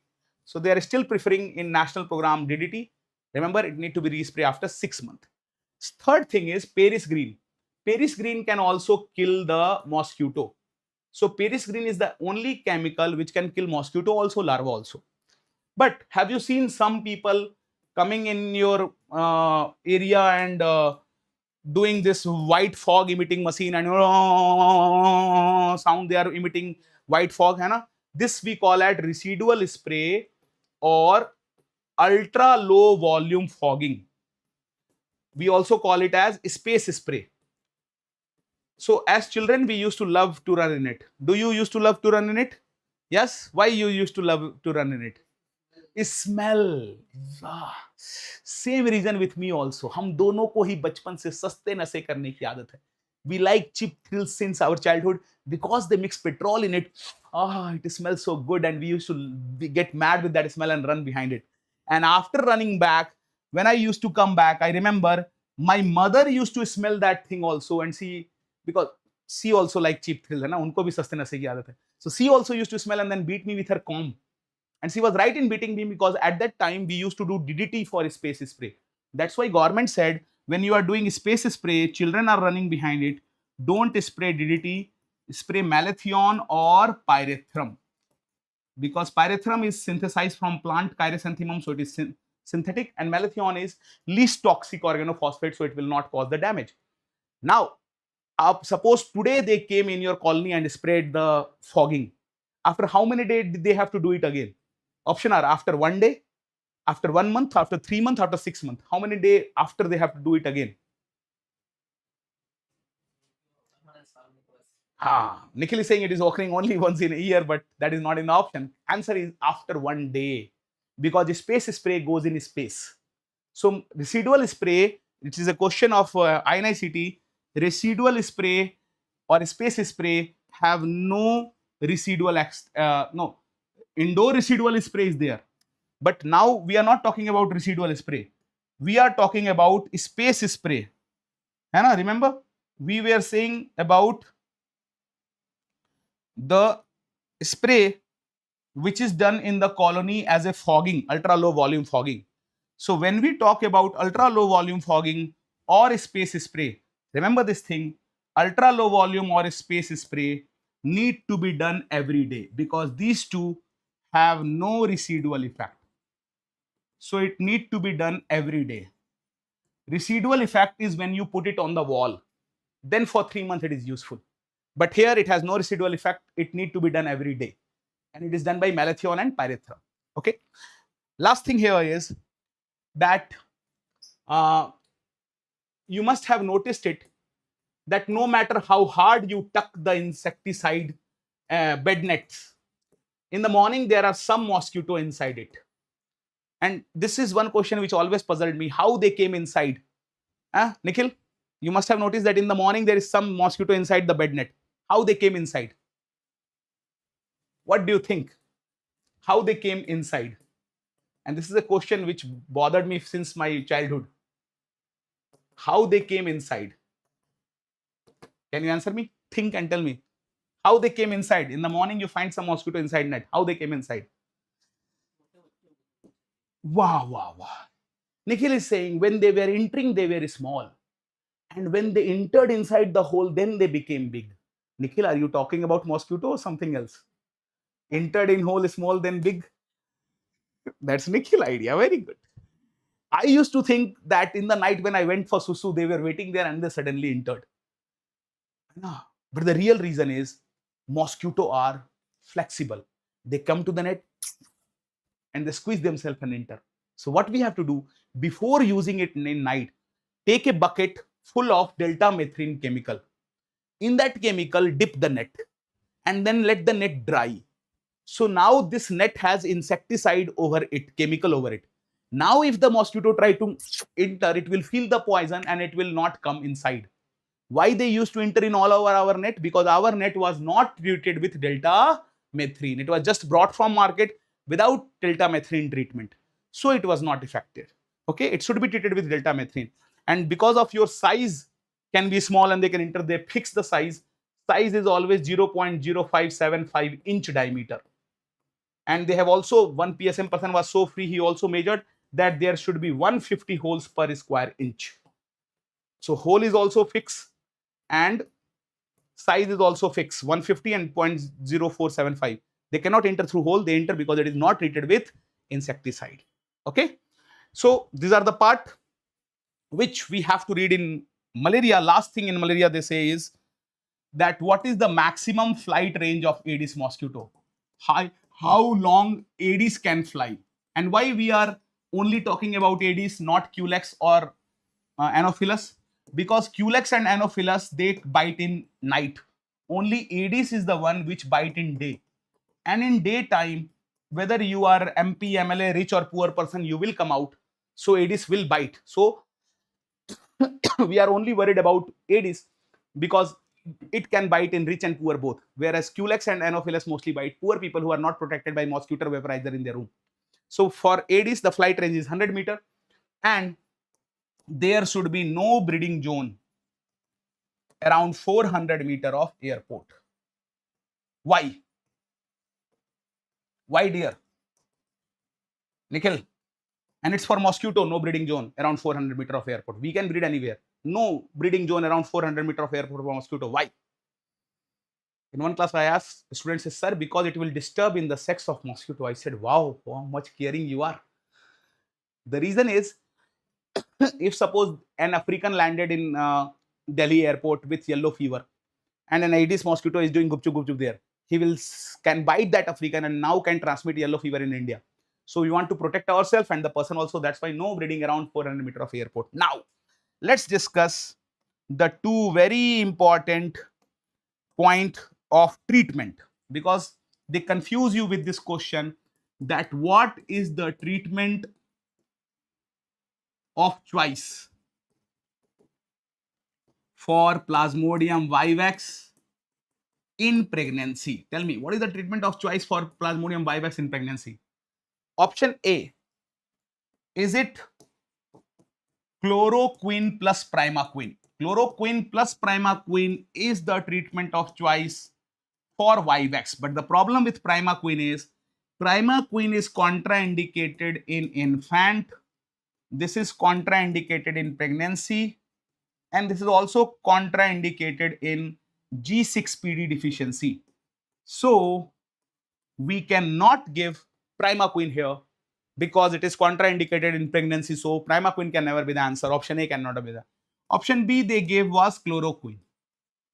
Just chloroquine. If primaquine is contraindicated, don't give it.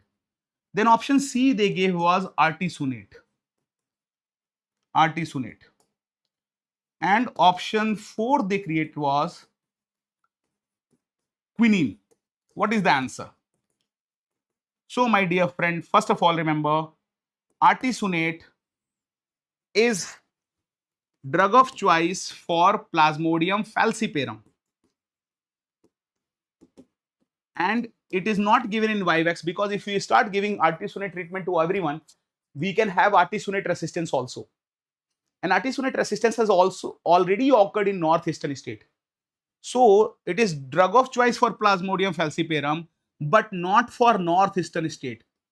For northeastern state, what is the drug of choice which we give for northeastern state? Their drug of choice is artemether plus lumefantrine. And this artemether plus lumefantrine, ANICT have already asked, this is given in the dose ratio of 1:6. So if you are giving 40 milligram artemether, lumefantrine with 250 milligram. Okay. So for northeastern, for Plasmodium falciparum, artemether plus lumefantrine, and for other states like Bihar, Tamil Nadu, any other states, it is falciparum, drug of choice is artesunate. But there is one problem with artesunate. The problem is artesunate is also contraindicated in pregnancy. In the pregnancy first trimester only it is contraindicated. And in this question, they have not given the trimester. So ideally, we will not tick artesunate also, because anyway it is asking Vivex. So why we will give falciparum drug? So artesunate is not answer. And if artesunate is contraindicated in pregnancy, then what is the drug which we give in Plasmodium falciparum first trimester? Answer is quinine. Quinine is drug of choice for Plasmodium falciparum in first trimester. If someone mother develop Plasmodium falciparum in first trimester, then she will be given quinine. So me and my friend Ankur Jain used to do these episodes of Chote Miyan Bade Miyan, and Ankur Jain said a mnemonic there that in the first trimester we should keep the mother as queen. So which drug we will give? Quinine. And I said that we should keep mother as queen all her life, only then she will treat me also as king. But especially in the first trimester. So it's quinine in the first trimester if falciparum. Otherwise, what is the answer? Chloroquine. Because artesunate is for falciparum and not given in mother. Given in mother is only two drugs, chloroquine and quinine, out of which quinine is for falciparum and chloroquine is for Vivex. So answer will be chloroquine. Now, one more interesting question came from here. On day 2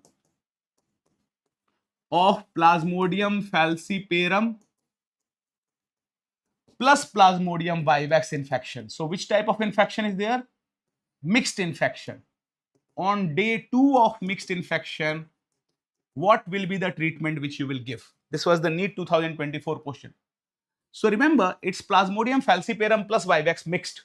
So when it is mixed infection is treated as Plasmodium falciparum. We will treat it as Plasmodium falciparum. But primaquine is given for 14 days, because here Vivex is the one which will hide in liver. So we need to give primaquine for 14 days, not only on day 2, which we do for falciparum.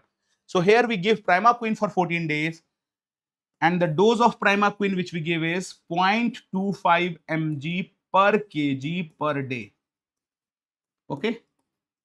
So in the NEET exam, they said that patient is of 50 kg. On day 2, what we will give? So first thing is, we will definitely give primaquine, how much?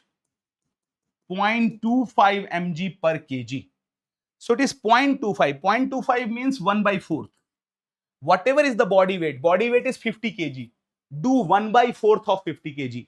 1/4 of 50 kg is 12.5 mg. And now because half of 50 is 25, half of 25 is 12.5. So 0.25 means 12.5 mg we give for 14 days. So on day 2 also we will give 12.5 mg. And there is no market tablet of 12.5, so we can give 2.5 mg 5 tablets per day. If there is no market tablet, we can give 2.5 mg 5 tablet per day. And this was the recall key. One option has 2.5 mg 5 tablet. That was the dose for primaquine, correct. But along with primaquine, we also have to give artesunate. And what is the dose of artesunate? Dose of artesunate is 4 mg per kg. So artesunate is 4 mg per kg. That means 4 into 50 is 200 mg. So either give artesunate 200 mg or simply whatever is the body weight, 50 kg patient. So you will simply say 4 tablet per day. Are you understanding my point? What is the dose of artesunate? The dose of artesunate is 4 mg per kg.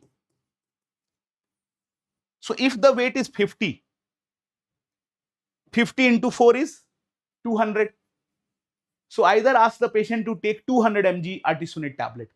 But if 200 mg artesunate tablet is not there, then you can give 50 mg 4 tablet. Whatever is the body weight, this many 4 tablet you have to give for artesunate. And in practical, in reality, how you write malaria treatment, if it is falciparum or mixed infection, and if suppose you don't know what is the diagnosis, then you treat it like falciparum mostly. So if it is mixed infection, I'm just telling you the practical guideline. Theoretically, you have to be confirmed, then only start treatment. But practically, if patient come with chills and rigor during malaria season, we start giving artesunate in non-northeastern state. In northeastern, artemether plus lumefantrine. So how we give drug? Very simple. If suppose a 90 kg patient came, suppose I came, you will multiply my body weight with 4. This came 360 mg. So you will ask the patient, go to the market and take 360 mg ACT kit. There is no 360 mg ACT kit, but there is 350 mg ACT kit which I can take. And in that kit, on the first day there will be artesunate, sulfadoxine, pyrimethamine, 3 tablet. Second day there is only 2 tablet artesunate plus primaquine. Third day only 1 tablet artesunate. And that all tablet is according to the dose of artesunate. So we need not to remember the dose of separate thing and all. Only remember how much artesunate is given. Artesunate is 4 mg per kg. So always multiply the body weight with 4 mg with 4, and whatever is the body weight, this kit they have to take it from the market. So if a 50 kg patient came, 50 into 4 is 200. Ask the patient to go in the market and take 200 mg ACT kit. In that kit, 3, 2, 1 will be the drugs for day 1, day 2, day 3, and the patient will be cured. So if in exam, you have to answer that artesunate we gave 4 mg per kg. So if it is 50 kg patients, 50 kg 4 tablets, 50 kg patient will have 50 mg 4 tablets, and this 50 mg 4 tablet he will take on day 2, day 1 and day 3. 3 day he will take 50 mg 4 tablet, and primaquine he will take, if it is only falciparum, only on day 2, but because it was vivax, so he take it on day 2 also, and also continue it for rest 14 day, because in the mixed infection one is vivax which can hide in the liver. So I think it is clear, but still if it is not clear, I can tell you the treatment of falciparum one more time, because I know it is a bit confusing, but it's very simple. For falciparum, as I said, if you are not in northeastern states, then the drug of choice is artesunate. On day 1, we give ACT SP. Artesunate we give 4 mg per kg. And along with that, we give tablets sulfadoxine and pyrimethamine. But the dose of sulfadoxine and pyrimethamine, we don't need to remember separately, because these are given according to artesunate, and it's pyrimethamine, not primaquine. Then comes day 2. On day 2, again we will give artesunate 4 mg. But along with artesunate, we will add primaquine. How much primaquine? We add a bit higher dose of primaquine here, 0.75 mg per kg. But it is given only on day 2. And when it comes to day 3, we give directly artesunate, only one thing, artesunate 4 mg per kg. So you can say on day 1, 3 drug, day 2, 2 drug, day 3, 1 drug. This is 3 to 1 drug which is in the ACT kit. So my point was, if 50 kg patient came, just write in the advice 50 into 4, because 4 mg is the dose of artesunate. Just write in the advice 200 mg ACT kit for 3 days. And the patient can take it for 3 days. And in that kit, there will be 3 drug on day 1, 2 drug on day 2, and 1 last artesunate on day 3. And patient will be cured. So it's easy to write. Okay. Chalo. So that's all from all the health program part. This session we covered TB, HIV, malaria, eye program, leprosy program, school health program, and also Ayushman Bharat. So I really think this session will be useful for you, and you will revise it before exam. It will be very high yielding for the exam. Plus in the prof also, if you have very less time, do watch this video and it will be really helpful. Okay. Thank you so much. Enjoy your life.